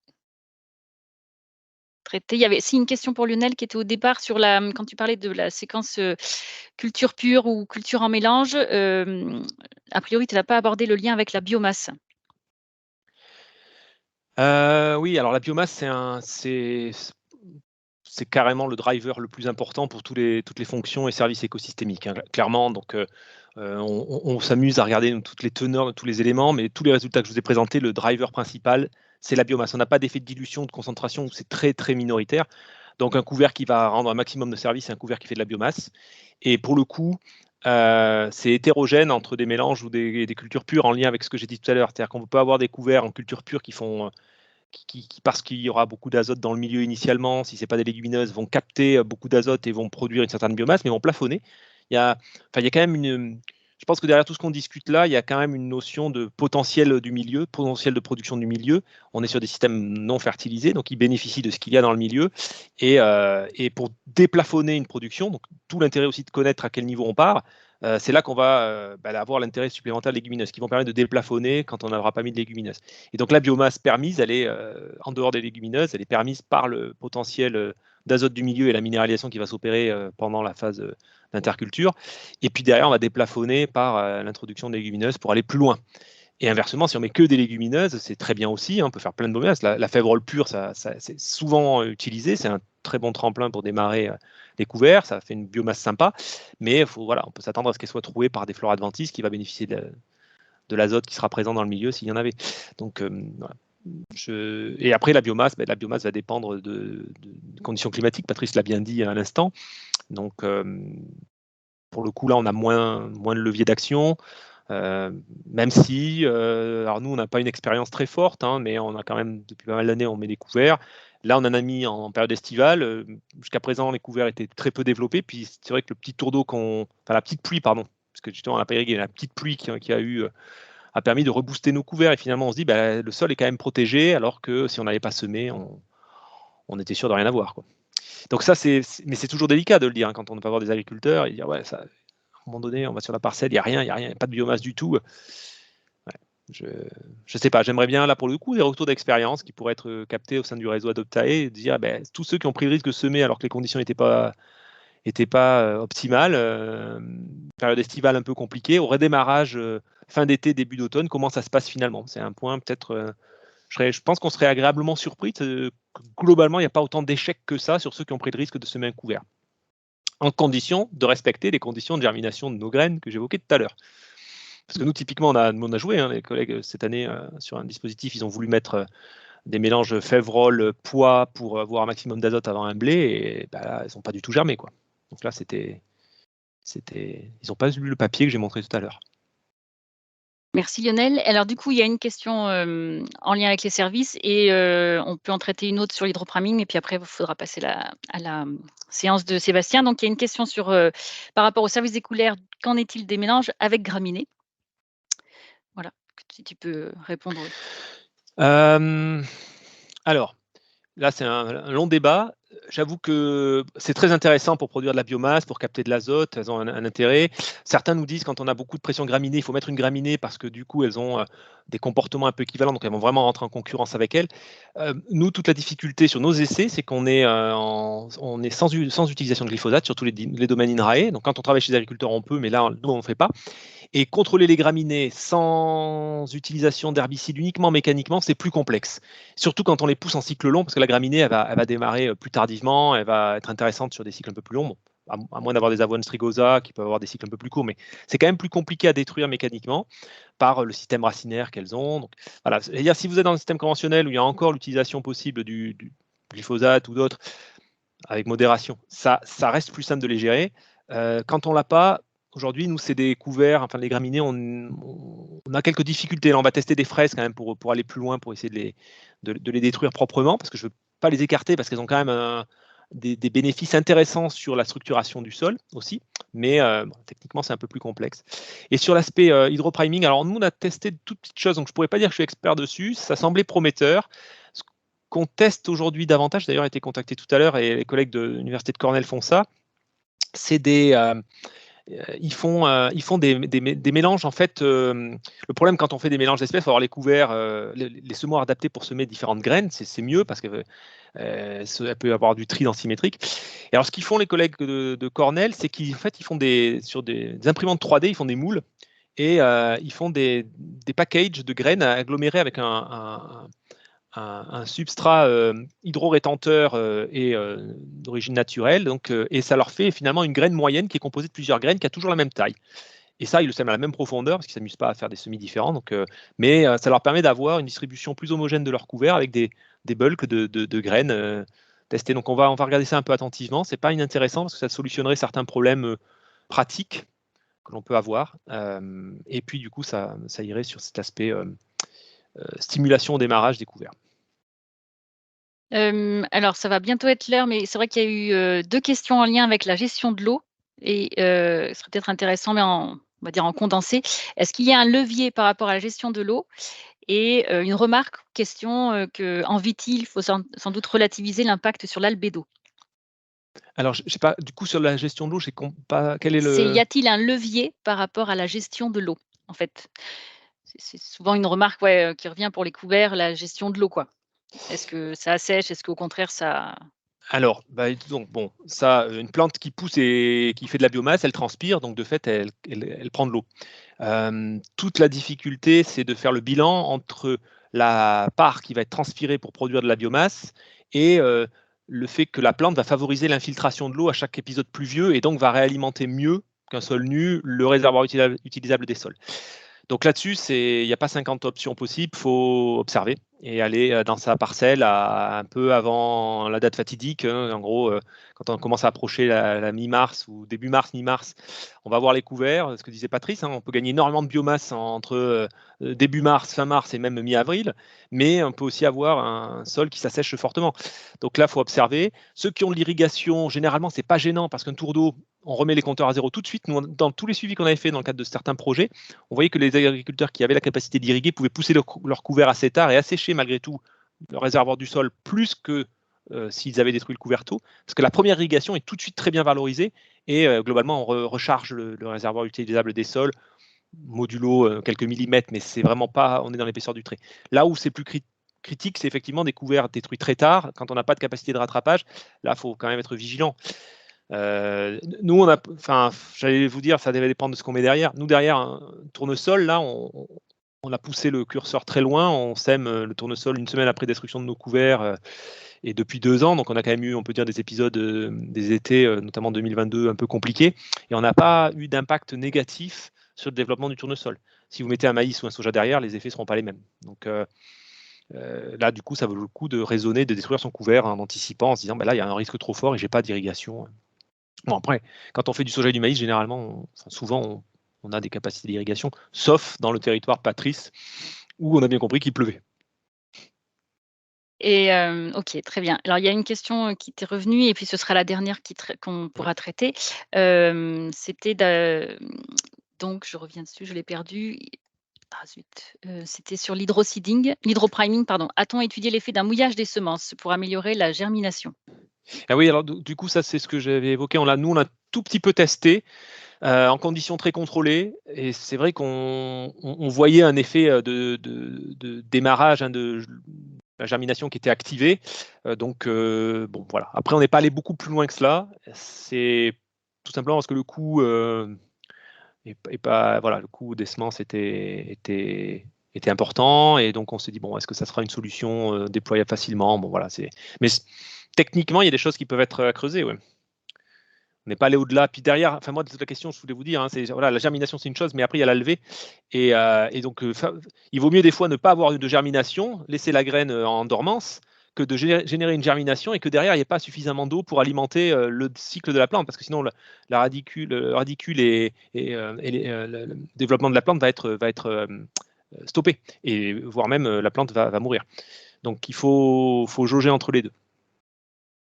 Eh ben, merci beaucoup, Lionel et Patrice pour, vos réponses. Et donc maintenant, on va passer à la deuxième partie du webinaire sur la restitution, donc restitution d'éléments par les couverts et puis, un point sur la méthode MERCI et l'applicatif de calcul. Vas-y Sébastien. Bonjour à tous, Sébastien Minette, Chambre régionale Nouvelle-Aquitaine. Donc, je vais vous parler de la méthode MERCI et de la restitution, enfin de l'estimation des restitutions d'éléments fertilisants par les couverts végétaux. Alors, juste au préalable, et ça va reprendre ce que disait Lionel, bien sûr, les couverts végétaux vont restituer un certain nombre d'éléments. Donc, quand on a un couvert végétal, là, on a ici sous les yeux un mélange de facélie, de radis, de tournesol et de févrole. Donc, derrière, vous avez une usine à azote. Donc là, l'usine à azote est en particulier obtenue grâce à ces fameuses nodosités qui sont sur les légumineuses. Et aussi une remobilisation, une mise à disposition d'autres éléments fertilisants. Donc, je vous passe un petit panel entre l'azote, le soufre, le phosphore, le potasse, qu'on connaît bien, mais aussi derrière le calcium, le magnésium, le fer, le manganèse, le bore, etc., etc. Donc tous ces éléments-là vont être remis à disposition pour les cultures suivantes. En fait, les couverts ne vont être qu'un intermédiaire qui vont stocker tous ces éléments minéraux et après destruction vont les restituer à plus ou moins long terme. Donc c'est un effet comparable un petit peu aux effluents organiques qu'on connaît maintenant très bien, donc un effet court terme et un effet long terme. Rien ne se perd et bien sûr tout est stocké dans le sol.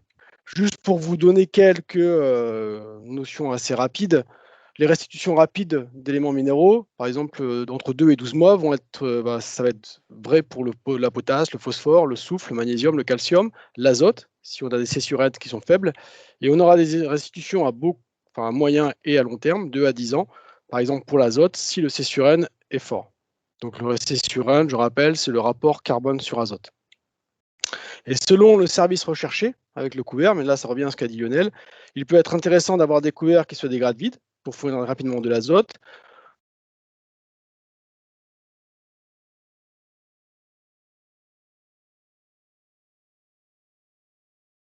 On a perdu Sébastien.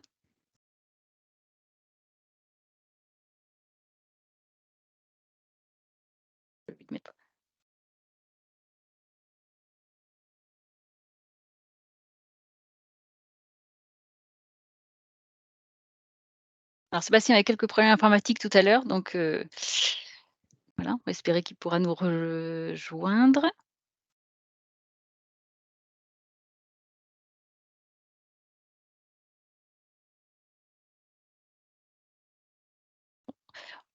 Et ben, en attendant il y avait une question, Lionel, du coup, qu'on n'avait pas traitée, qu'on peut peut-être retraiter le temps que Sébastien se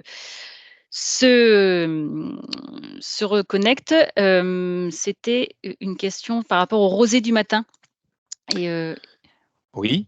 et l'eau, enfin voilà, de manière générale. Donc, Alors, et puis Sébastien, j'ai vu qu'il avait apporté des éléments. Ah, mais du coup, on a perdu son. Ah, c'est toi qui as coupé son partage? non, non, Ok. c'est lui, donc je pense que c'est Ah, il est qu'il en doit train de se avoir son reconnecter. problème d'ordinateur qu'il avait tout à l'heure, qui a dû refaire des siennes. Ok, alors du coup, ça me permet moi d'aller un peu plus loin sur la question de l'eau, parce que là, on a quelques éléments qu'on a pu regarder. Alors sur la rosée du matin, j'avoue que je vais être un peu court, parce que c'est complexe à suivre, c'est très, très fugace au niveau effet, c'est vraiment le matin, puis ça disparaît dans le milieu de matinée.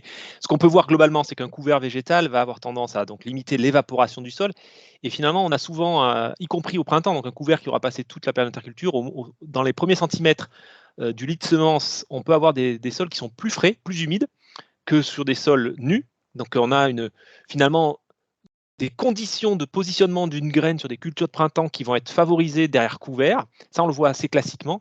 Là où il faut être vigilant, en fait, et la question que j'ai adressée tout à l'heure sur le couvert qui absorbe de l'eau, c'est parce qu'aujourd'hui, on a beaucoup de références sur de la févrole. Et la févrole, nous, on s'est rendu compte qu'elle avait des capacités à absorber de l'eau au-delà de 30 cm, vraiment entre l'horizon 30, 60, voire 80 cm, plus forte que d'autres couverts.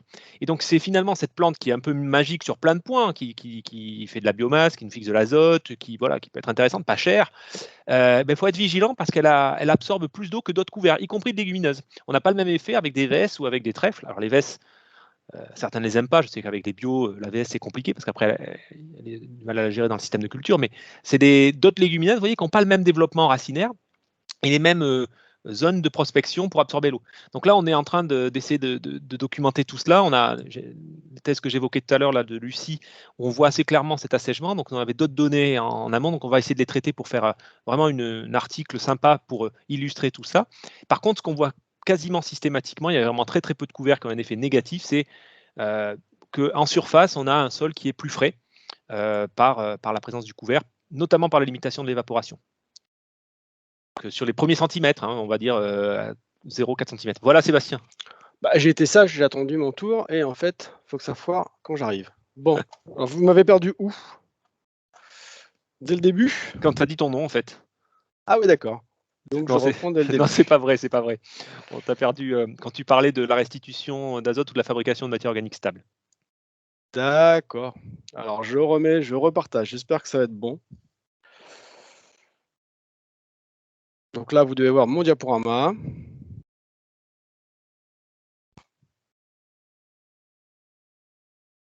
Normalement, vous n'allez pas me perdre. Vous m'entendez bien? Oui, là, c'est bon. Donc je repars. Non, tu restes. Les couverts restitués stock.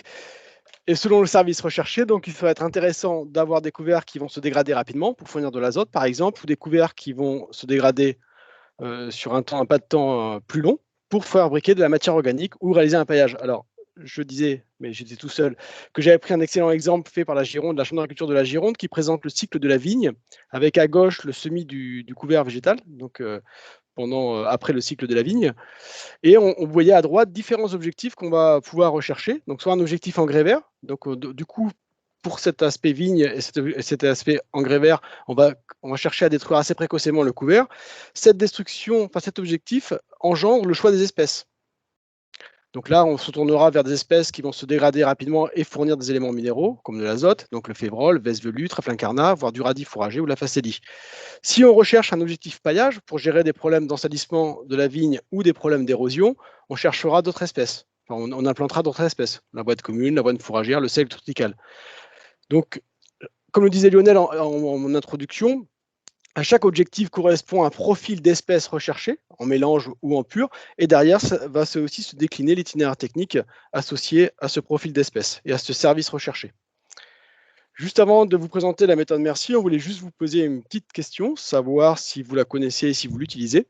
Donc là, Céline va nous lancer le petit sondage, mais vous avez maintenant bien l'habitude de ces sondages. Donc il y a que... Ah, voilà, j'allais dire, il n'y a pas beaucoup de réponses encore, 95. On pourrait monter encore un petit peu quand même, vu le nombre de participants. Ah, je suis presque un peu déçu, quoi. Moitié-moitié. Eh ben, c'est très bien, donc je vais vous présenter cette méthode merci, ce ne sera pas inutile. Alors, pour ceux qui l'utilisent, la deuxième petite question, c'est dans vos plans prévisionnels de fertilisation azotée, prenez-vous en compte les restitutions en azote indiquées par la méthode merci, donc intégralement, partiellement, ou pas du tout? Ça a l'air de se stabiliser. Ah, je crois, oui, effectivement, qu'on a encore perdu Sébastien. Bon, alors effectivement. Non. Je peux encore répondre à des questions, mais Ou si tu veux, tu commentes le résultat du questionnaire où on est à peu près. alors, La écoutez, réponse principale, c'est partiellement.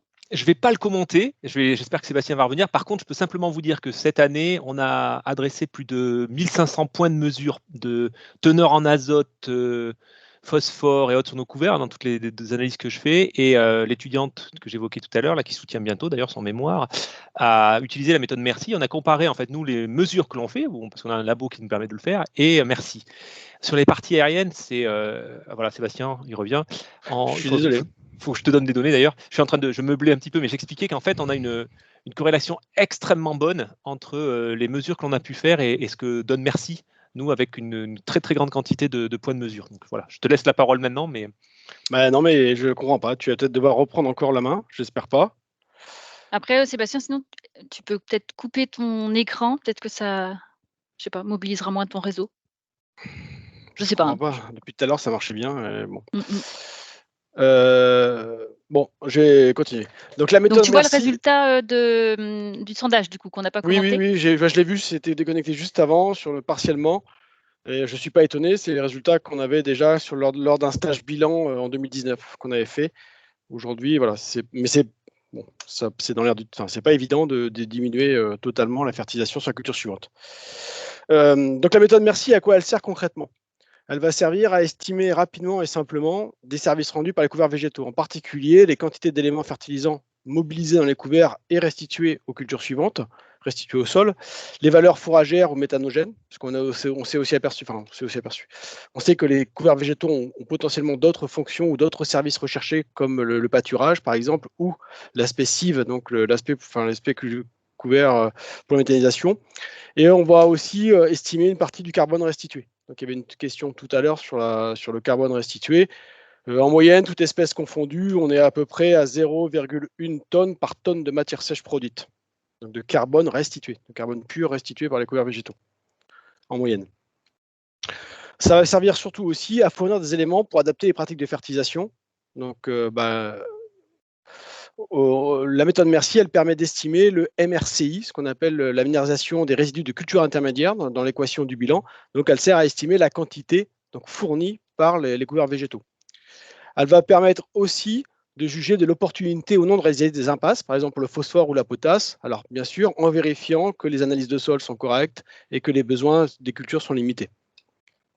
Donc, tout ça permet de fournir un conseil aux agriculteurs. Donc, cette méthode Merci, qui existe depuis, qui a été mise en place pour la première fois en 2010, donc elle est issue d'une collaboration forte entre des instituts de développement, Chambre d'agriculture, Arvalis, Bordeaux Sciences Agro et un institut de recherche qui est l'INRAE, dont Lionel va en parler, mais je travaille beaucoup avec une de ses collègues à Toulouse. Donc, on a une partie de Merci qui est une grosse base de données au champ, qu'on a réactualisée et qui comporte 12 000 références. Voilà, qui nous a servi à caler, à paramétrer la méthode Merci. Et la deuxième partie, c'est des références que moi j'appelle virtuelles, qui sont issues de simulation. Et pour ça, on a utilisé le logiciel qui s'appelle Stix, qui est développé par l'INRAE. Donc, toute la synthèse qui présente les formalismes, la méthode et les formalismes de la méthode Merci sont disponibles sur la plateforme Merci. On va y revenir tout à l'heure par rapport à cette plateforme. D'une manière très concrète, à quoi sert Merci et pourquoi on l'a fait? Elle nous sert à estimer la biomasse produite au champ. Lionel a bien insisté sur le fait que la biomasse était un facteur prédominant pour la réalisation de services. La méthode Merci permet d'estimer cette biomasse. À partir d'une biomasse verte que vous allez mesurer au champ, les paramétrages de la méthode Merci vont permettre d'aboutir à la matière sèche aérienne. Donc, on a des pourcentages de matière sèche pour chaque espèce dans la méthode Merci. Donc, tout ce qui est en bleu, en fin de compte, les équations et tout ce qui est en bleu, c'est le paramétrage interne de la méthode Merci. À partir de cette matière sèche aérienne qui va un peu tout contrôler, on va pouvoir appliquer des teneurs en azote aérienne. Donc, on a la quantité d'azote de la partie aérienne.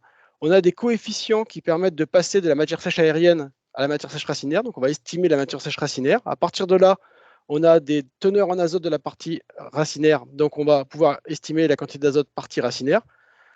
Bon, on a la quantité totale d'azote contenue dans le couvert. C'est là qu'on utilise Stix pour redistribuer l'azote au sol et pour qu'il soit, pour indiquer la somme d'azote qui sera disponible pour la culture suivante.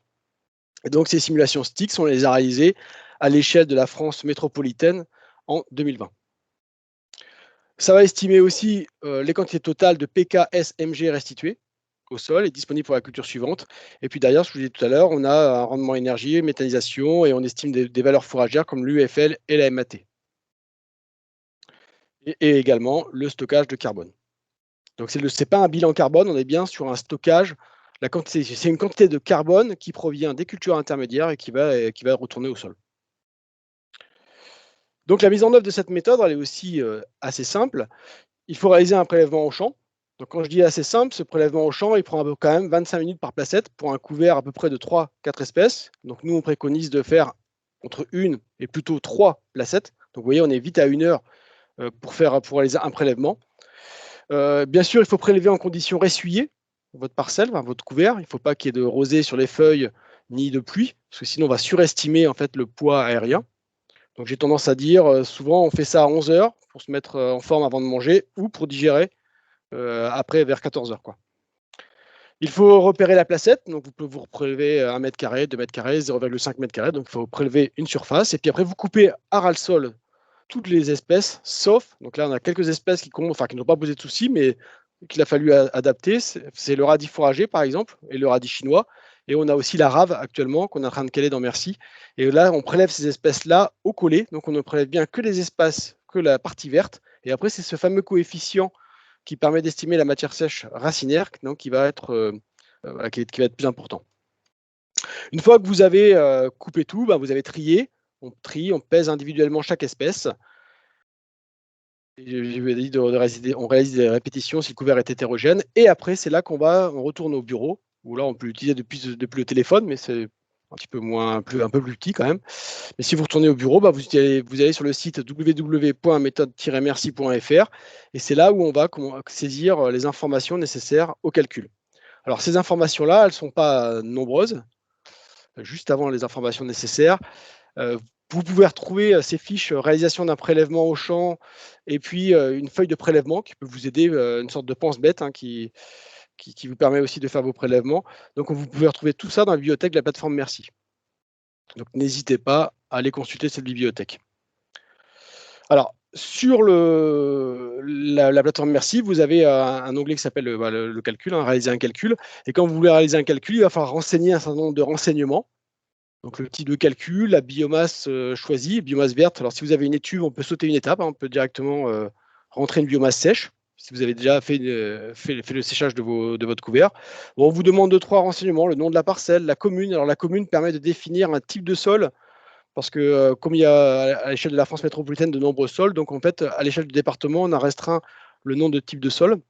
Ce type de sol-là n'intervient pas dans le calcul. Il va vous permettre de vous proposer une réserve utile. Et c'est cette réserve utile-là qui va intervenir dans le calcul sur la lixiviation ou pas de l'azote lors de la restitution. Vous allez choisir aussi si vous restituez vos résidus ou si vous les exportez. Donc, exporter soit par voiturage ou soit pour des cives. Et après, vos résidus, vous pouvez choisir de les laisser en surface ou de les enfouir. On vous demande la date de levée. Alors, si vous n'avez pas de date de levée, parce que parfois c'est difficile à récupérer chez les agriculteurs, ces dates de semis, ils s'en souviennent parfois beaucoup mieux, et la date de mesure de votre prélèvement. Après, vous allez saisir espèce par espèce le poids que vous avez pesé en grammes. Une fois que vous avez saisi tout ça, vous obtenez une première phase de résultat où on obtient la matière sèche aérienne, l'azote pigé total. Vous obtenez aussi la quantité restituée totale au bout de 6 mois. Et vous avez à droite une courbe d'azote qui vous permet d'avoir cet azote-là, cette quantité totale libérée mois par mois. Donc là, on s'aperçoit que sur ces 48 au total qui vont être libérés, 25 vont être libérés au bout de 30 jours, plus 6 encore au bout des 30 jours supplémentaires. Donc au bout de 60 jours, vous avez 31, etc. etc. Vous avez aussi donc là le stockage du carbone et puis donc l'évolution en quantité de la matière organique provenant de votre couvert.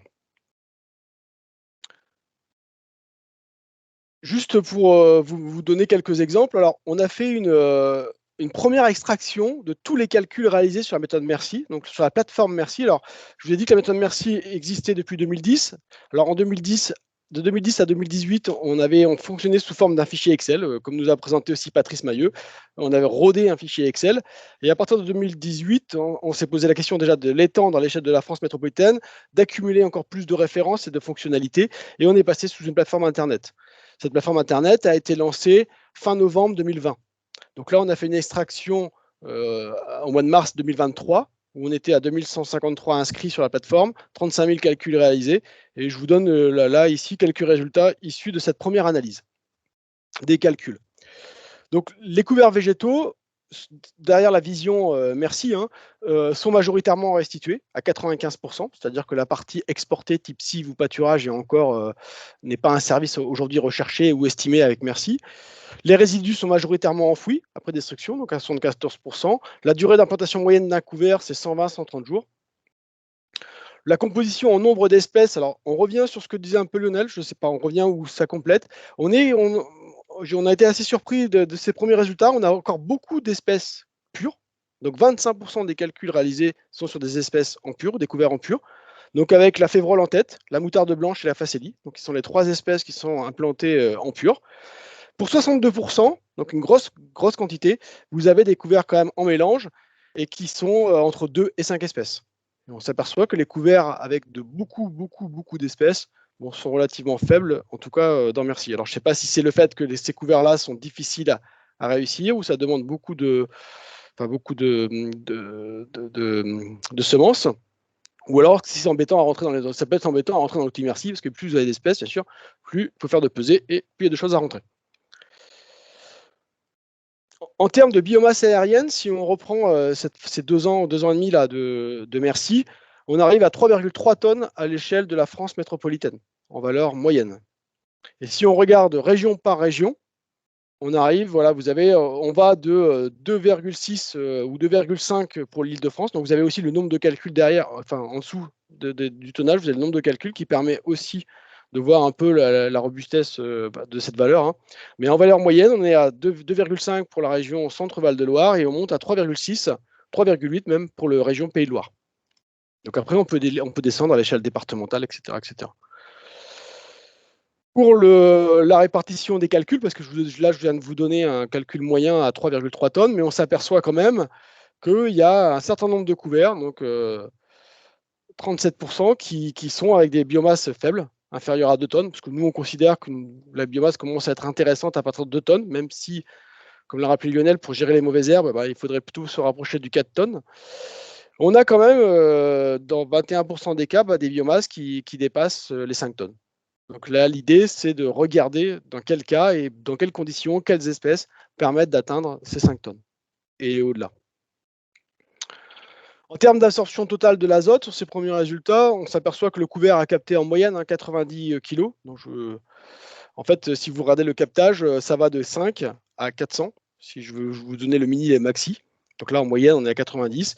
Et on a restitué à peu près 25 kg d'azote par tonne de matière sèche, tout couvert confondu. Et si on prend les éléments minéraux, donc on est à peu près, vu qu'on fait 3,3 tonnes, donc l'azote restitué rapidement au sol, on est à 30 kg avec cette répartition-là. C'est-à-dire qu'on a, on a quand même beaucoup, vu qu'on a encore beaucoup de résultats qui sont inférieurs à 2 tonnes, on a quand même beaucoup, 58% des restitutions là, qu'on peut considérer faibles, qui sont entre 0 et 30 kg. Et voilà, dès que atteindre les 60 kg de restitution en azote, on est sur, au-delà, on est sur 17%, ce qui représente, ce qui est faible. Alors, je voulais aussi vous présenter là quelques exemples d'appropriation des résultats Merci. Et la question qu'on vous a posée juste avant n'était pas anodine. Voilà, c'était pour rebondir vis-à-vis des résultats qu'on va vous présenter là. On a fait différents tests. Là, c'est la Chambre d'agriculture des Landes qui a fait ces tests-là, donc en 2020-2021. Avant maïs grain, sur des sols de la Chalosse, donc c'est des sols de limon sableux, donc la Chalosse c'est au sud des Landes. Il y a un mélange à 4 espèces, févrole, vesse, radis fourragé, avoine fourragère, donc semé assez tardivement le 30-09, mais détruit aussi assez tardivement le 15-03. Vous avez ici l'estimation de Mercy, on a piégé 42 unités, 42 unités vont être restituées au sol, pardon. Le couvert faisait 8,1 tonnes. Et vous avez aussi la dynamique de reminéralisation de l'azote. Et on a pris le pari de diminuer de 40 unités la fertilisation sur une modalité Mercy, c'est-à-dire qu'on a diminué de à peu près 40 unités la fertilisation sur le maïs suivant. Et on a regardé les rendements qui en découlaient. Donc si on regarde les rendements qui en découlent, on va dire qu'ils sont identiques, autour de 140. Alors c'est du maïs grain irrigué dans les Landes. Donc on tourne autour de 145 quintaux à peu près, donc quelles que soient les modalités de fertilisation. Donc celle de l'agriculteur à 200 unités, on va dire celle de Mercy, celle qui est diminuée, et on a même osé augmenter la fertilisation.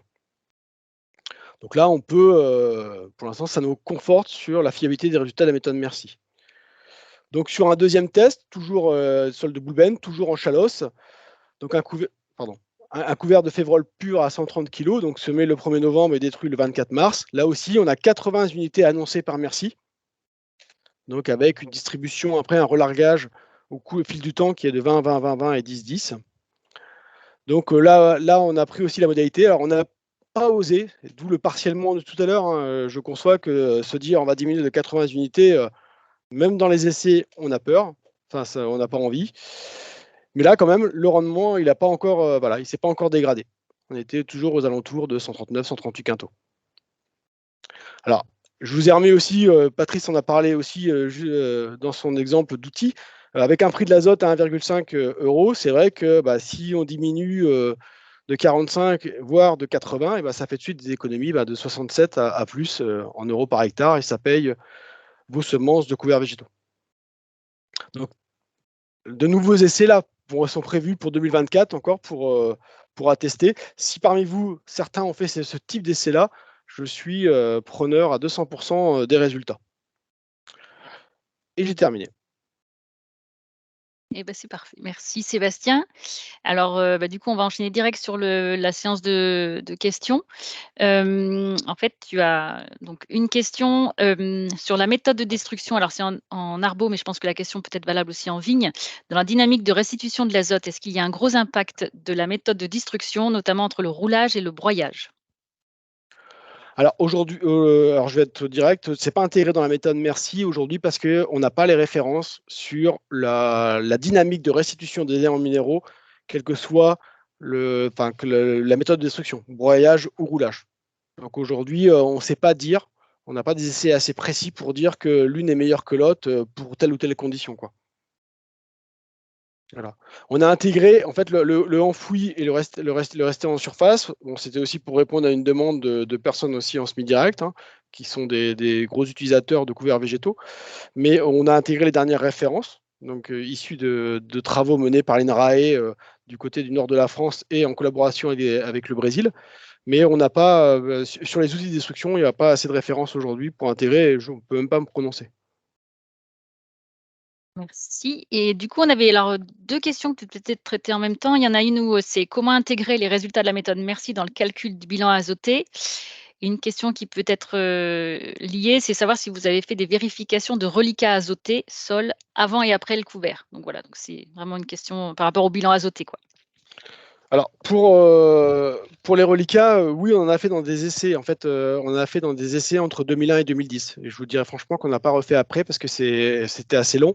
Mais entre 2001 et 2010, on a fait de nombreux essais avec quelqu'un que Lionel Aleto travaille bien aussi, qui est issu de l'INRAE d'Oswil. Hein, c'était Eric Juste. Et tout ça aussi pour Calestic, c'est pour pouvoir bien faire les simulations. Donc, on avait là une grosse série de reliquats azotés. Aujourd'hui, dans les essais que je vous ai présentés, on n'a pas fait les reliquats azotés. Mais on a juste, en fait, l'idée était d'avoir des essais à moindre coût, très simples à mettre en place, qui permettraient juste d'ajuster la fertilisation. Voilà pour la question sur les reliquats azotés. Sur la dynamique de restitution en azote, en fait, la frise sert à ça. Quand vous appliquez la méthode du bilan, vous faites l'ouverture du bilan à une date. Et donc, voilà, c'est pas obligatoirement la date à laquelle vous avez détruit le couvert. Donc, cette frise-là va vous permettre d'ajuster ça. Je vais pas détailler plus que ça. Je vous renvoie sur la plateforme Merci. Sur la plateforme Merci, vous avez une partie bibliothèque. Et dans la bibliothèque, il y a typiquement une fiche qui fait 1 page et demie, qui présente qui présente comment intégrer les résultats de la méthode Merci dans des bilans de fertilisation. Donc, Ok. je renvoie à la plateforme. Parfait, merci. Et tu avais une question qui était donc donc sur le fait que la méthode Merci, la date de destruction doit être comprise entre le 1er octobre et le 30 avril. Oui. Donc ça, c'est un point de C qui revient souvent. Oui. Sur la destruction de couverts en interculture courte, qui arrive souvent avant le 1er octobre. Et je te dirais même qu'au-delà de ça, il y a des questions qui arrivent en arbo aussi, sur des destructions qui ont lieu en mai. Donc voilà. Tout à fait. Alors, je vais faire, c'est une erreur, enfin pas une erreur. Je remets dans le contexte. 2001, moi j'étais embauché en 2001 pour travailler sur les couverts végétaux et sur la directive nitrate. C'était surtout en grande culture, beaucoup en grande culture. Donc on s'est basé, merci, au départ on est parti sur les dates plutôt grande culture, polyculture élevage. Donc des destructions entre le 1er octobre et fin avril, c'était déjà tardif. En 2018, on a fait un gros sondage auprès de plein de conseillers. On nous a dit, ouh là là, de toute façon déjà, cette date-là, ça nous correspond bien. Depuis 2 ans, là, on a de nombreux autres utilisateurs en vigne, en arbo, voire en grande culture aussi avec les intercultures courtes. On a déplafonné ces dates de destruction, voire ces dates d'implantation, parce qu'il y a aussi un bornage sur la date d'implantation, la date de semis. Tout va être résolu normalement en 2024. On relance, j'ai fait des demandes de financement pour relancer un projet et pour acquérir les références que pour l'instant, par exemple, ce qui va juste. Pourquoi on a bloqué? Parce que j'ai pas fait les simulations Styx sur la date de destruction au-delà du 30 avril. Donc après, il faut juste, mais ça prend un petit peu de temps, il faut juste refaire des simulations pour au-delà du 30 avril au-delà du 30 avril, et avant le 1er octobre. Donc ça, normalement, j'espère bien, il y a des grandes chances que ça soit fait en 2024. Donc vous ne verrez plus ce message d'erreur en 2024. Pour l'instant, on est sur des dates, on va dire, qui étaient classiques il y a 5 ans ou 4 ans et qui ne sont plus classiques. Donc là, voilà, la méthode Merci est un peu en retard là-dessus, contrairement au développement et aux pratiques plutôt. Merci Sébastien. Il y avait une question aussi sur la notion de carbone stable que tu avais évoquée, tu sais, dans la fiche de prélèvement. Est-ce que tu peux préciser ce qu'on entend par carbone stable? C'est le carbone qui va rejoindre le pool de carbone organique, le pool de carbone du sol, pas organique, mais le pool de carbone du sol, quoi. C'est pas du carbone qui va se dégrader, qui va pas se dégrader rapidement. Et là aussi, c'est issu de travaux de l'INRAE. Et vous avez toutes les références INRAE, le paramétrage, toutes les références INRAE dans les formalismes de la méthode. Voilà. Mais c'est le carbone qui va contribuer à enrichir le sol, c'est le carbone issu des couverts végétaux qui va contribuer à enrichir le carbone du sol, la quantité de carbone dans le sol. Voilà. Et c'est bien là, c'est pas un bilan, c'est-à-dire qu'on ne prend pas en compte par exemple le CO2 qu'on a consommé pour produire la semence, pour semer, etc. Donc là, nous, on prend la biomasse du couvert, on dit cette biomasse-là cette biomasse aérienne et racinaire va restituer tant de carbone et tant sera stable sur le long terme. Ok. Il y avait une question remarque notamment sur l'évolution de la méthode Merci vis-à-vis des restitutions azotées pour le cas particulier de la viticulture. Voilà, donc en disant que pour des stratégies classiques de semis à l'automne, destruction au printemps, il y avait une forte variabilité de la teneur en azote des plantes entre le débourrement de la vigne et des destructions plus tardives. Donc il y a des éléments que tu as déjà abordés tout à l'heure. Voilà. Et or, sur les estimations de la méthode Merci, les teneurs en azote n'évoluent pas au cours du printemps. Donc il y a souvent une surestimation, d'après la personne qui a fait la remarque. Les teneurs, alors oui, tout à fait. Alors, je vous dis bien, on a refait en 2020, on a refait toute une acquisition de références, cette fameuse base de données terrain, 12 000 références que je vous ai citées tout à l'heure. Et avec ces 12 000 références, donc ça va de 83 à 2020, de 1983 à 2020, on a estimé au mieux ces pourcentages d'azote et ces pourcentages de matière sèche, donc pour les différentes espèces. Donc c'est vrai qu'au bout d'un moment, on n'avait pas beaucoup de références, par exemple, au-delà de 5 tonnes. Donc quand vous êtes sur des 4 tonnes, voire au-delà, ça sera la même teneur en azote, par exemple. Pour le pourcentage de matière sèche, on a divisé ça en fonction du temps, entre la date de semis et la date de destruction. Mais sur certaines périodes, 2024 va aussi être l'occasion de refaire un reparamétrage éventuellement pour des intercultures qui durent longtemps, qui sont aujourd'hui, on va dire, pas mal paramétrés, mais c'est le paramètre sur lequel on dispose de moins de valeur. Donc peut-être un peu moins robuste que des destructions entre octobre et février, qui sont dans des périodes très classiques où on a des références depuis les années 83-85. Donc c'est vrai qu'on peut observer parfois voilà, des petites erreurs. Je ne sais même pas des erreurs ou des approximations. Là aussi, merci n'est qu'un indicateur qui donne une indication. N'hésitez pas, vous, et Lionel l'a encore redit tout à l'heure, à refaire des mesures, 1 ou 2 mesures chez vous, si vous avez l'occasion d'avoir des études, voire des teneurs en azote dans un labo. Alors ça coûte un peu d'argent, mais derrière, c'est aussi pour confirmer. Merci est basé sur des valeurs moyennes et médianes qui ne sont pas liées à un climat d'une année. Donc là, on a des climats qui sont parfois un peu, 2022-2023, qui ne se ressemblent pas, qui sont atypiques. On peut avoir aussi une influence sur les couverts végétaux, en particulier la teneur en matière sèche, et ça peut jouer sur la biomasse et donc sur la teneur en azote. Pour revenir, j'avais une question aussi. J'ai vu une question sur la destruction de la moutarde tardive avant culture de maïs. Moi, je ne l'ai jamais vu sur Poitou-Charentes et les Landes. Alors, avec de la moutarde, mais la moutarde, comme elle fleurit, en fin de compte, on ne la maintient jamais jusqu'au mois de mars. Elle sera détruite, elle est souvent détruite au mois de décembre. Donc, pour des moutardes classiques, je parle bien de la moutarde blanche ou jaune, détruite au mois de décembre, on n'a jamais vu d'effet négatif sur le maïs suivant. Les essais où on avait des effets négatifs sur le maïs suivant, c'était avec du colza fourragé, en particulier en Bretagne. Et il y a une bonne publique qui a été faite par des Australiens aussi, qui est sur, en fait, ça serait dû à des glucosinolates, donc la libération de glucosinolates, donc qui sont quand même présents beaucoup dans les plantes soufrées, enfin dans les crucifères, pardon, qui sont des composés soufrés présents dans les crucifères. Et ces glucosinolates auraient été libérés, avec une destruction tardive de colza fourragé.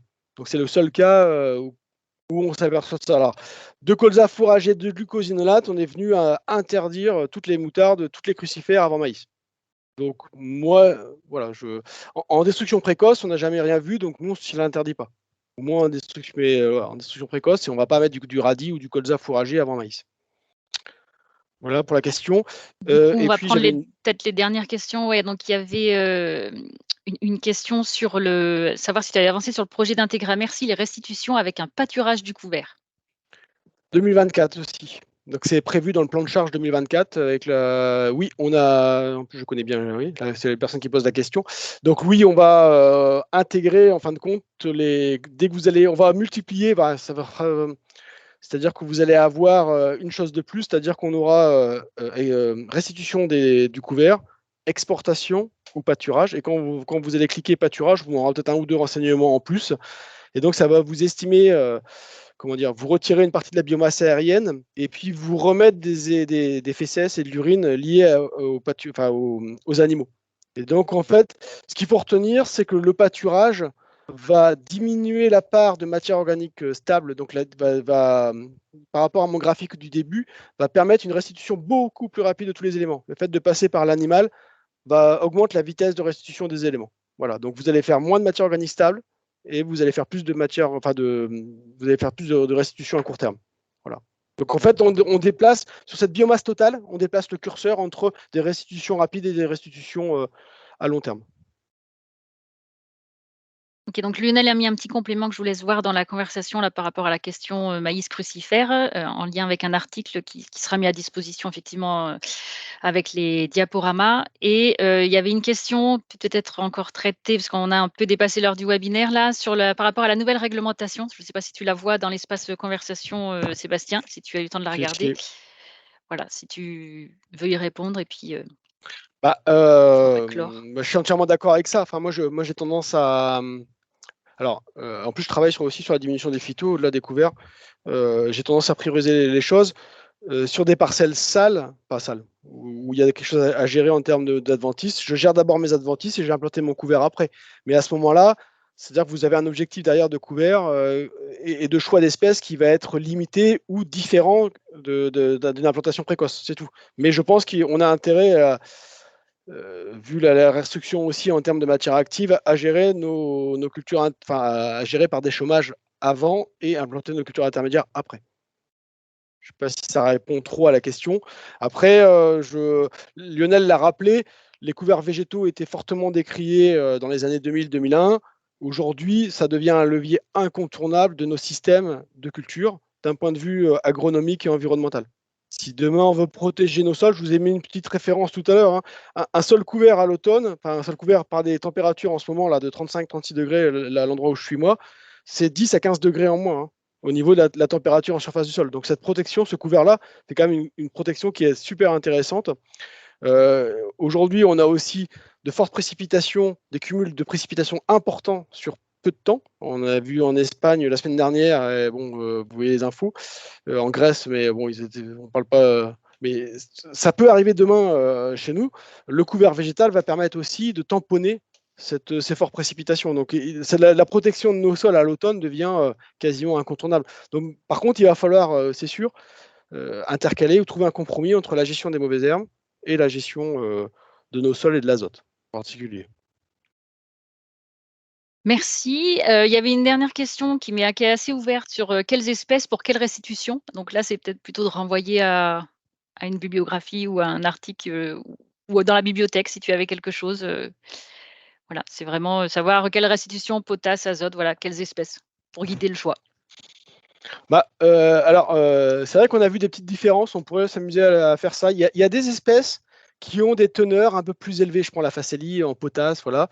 Le sarrasin aussi. Mais après, tout va dépendre de la biomasse. Parce que si vous avez intrinsèquement une teneur un peu plus élevée, si vous faites moins de biomasse, une moutarde, par exemple, qui est le 4-4 un peu des cultures intermédiaires, qui va faire un peu tout le temps 1,5, 2 tonnes, vous allez autant restituer, vous voyez bien, en termes de quantité, quoi. Donc, le compromis, il est jamais, il est pas évident, quoi. Mais on pourrait s'amuser à faire, voilà, à serrer et à faire celles-là ont des teneurs plus élevées en potasse, en phosphore, etc., quoi. Bon, très bien. Eh ben, écoutez, je pense qu'on va clore la séquence de questions, vu qu'on est déjà un petit peu à la bourre. Du coup, on a 10 minutes de retard sur la fin du webinaire. Donc, je vous remercie d'être resté présent. Je vous propose de participer au prochain webinaire. Vous avez dû le voir, hein, on l'a évoqué. Le prochain, c'est le 3 octobre. Donc, on retrouvera Lionel. Sur l'effet découvert sur les sols. Et puis, une deuxième partie, vraiment mécanisation.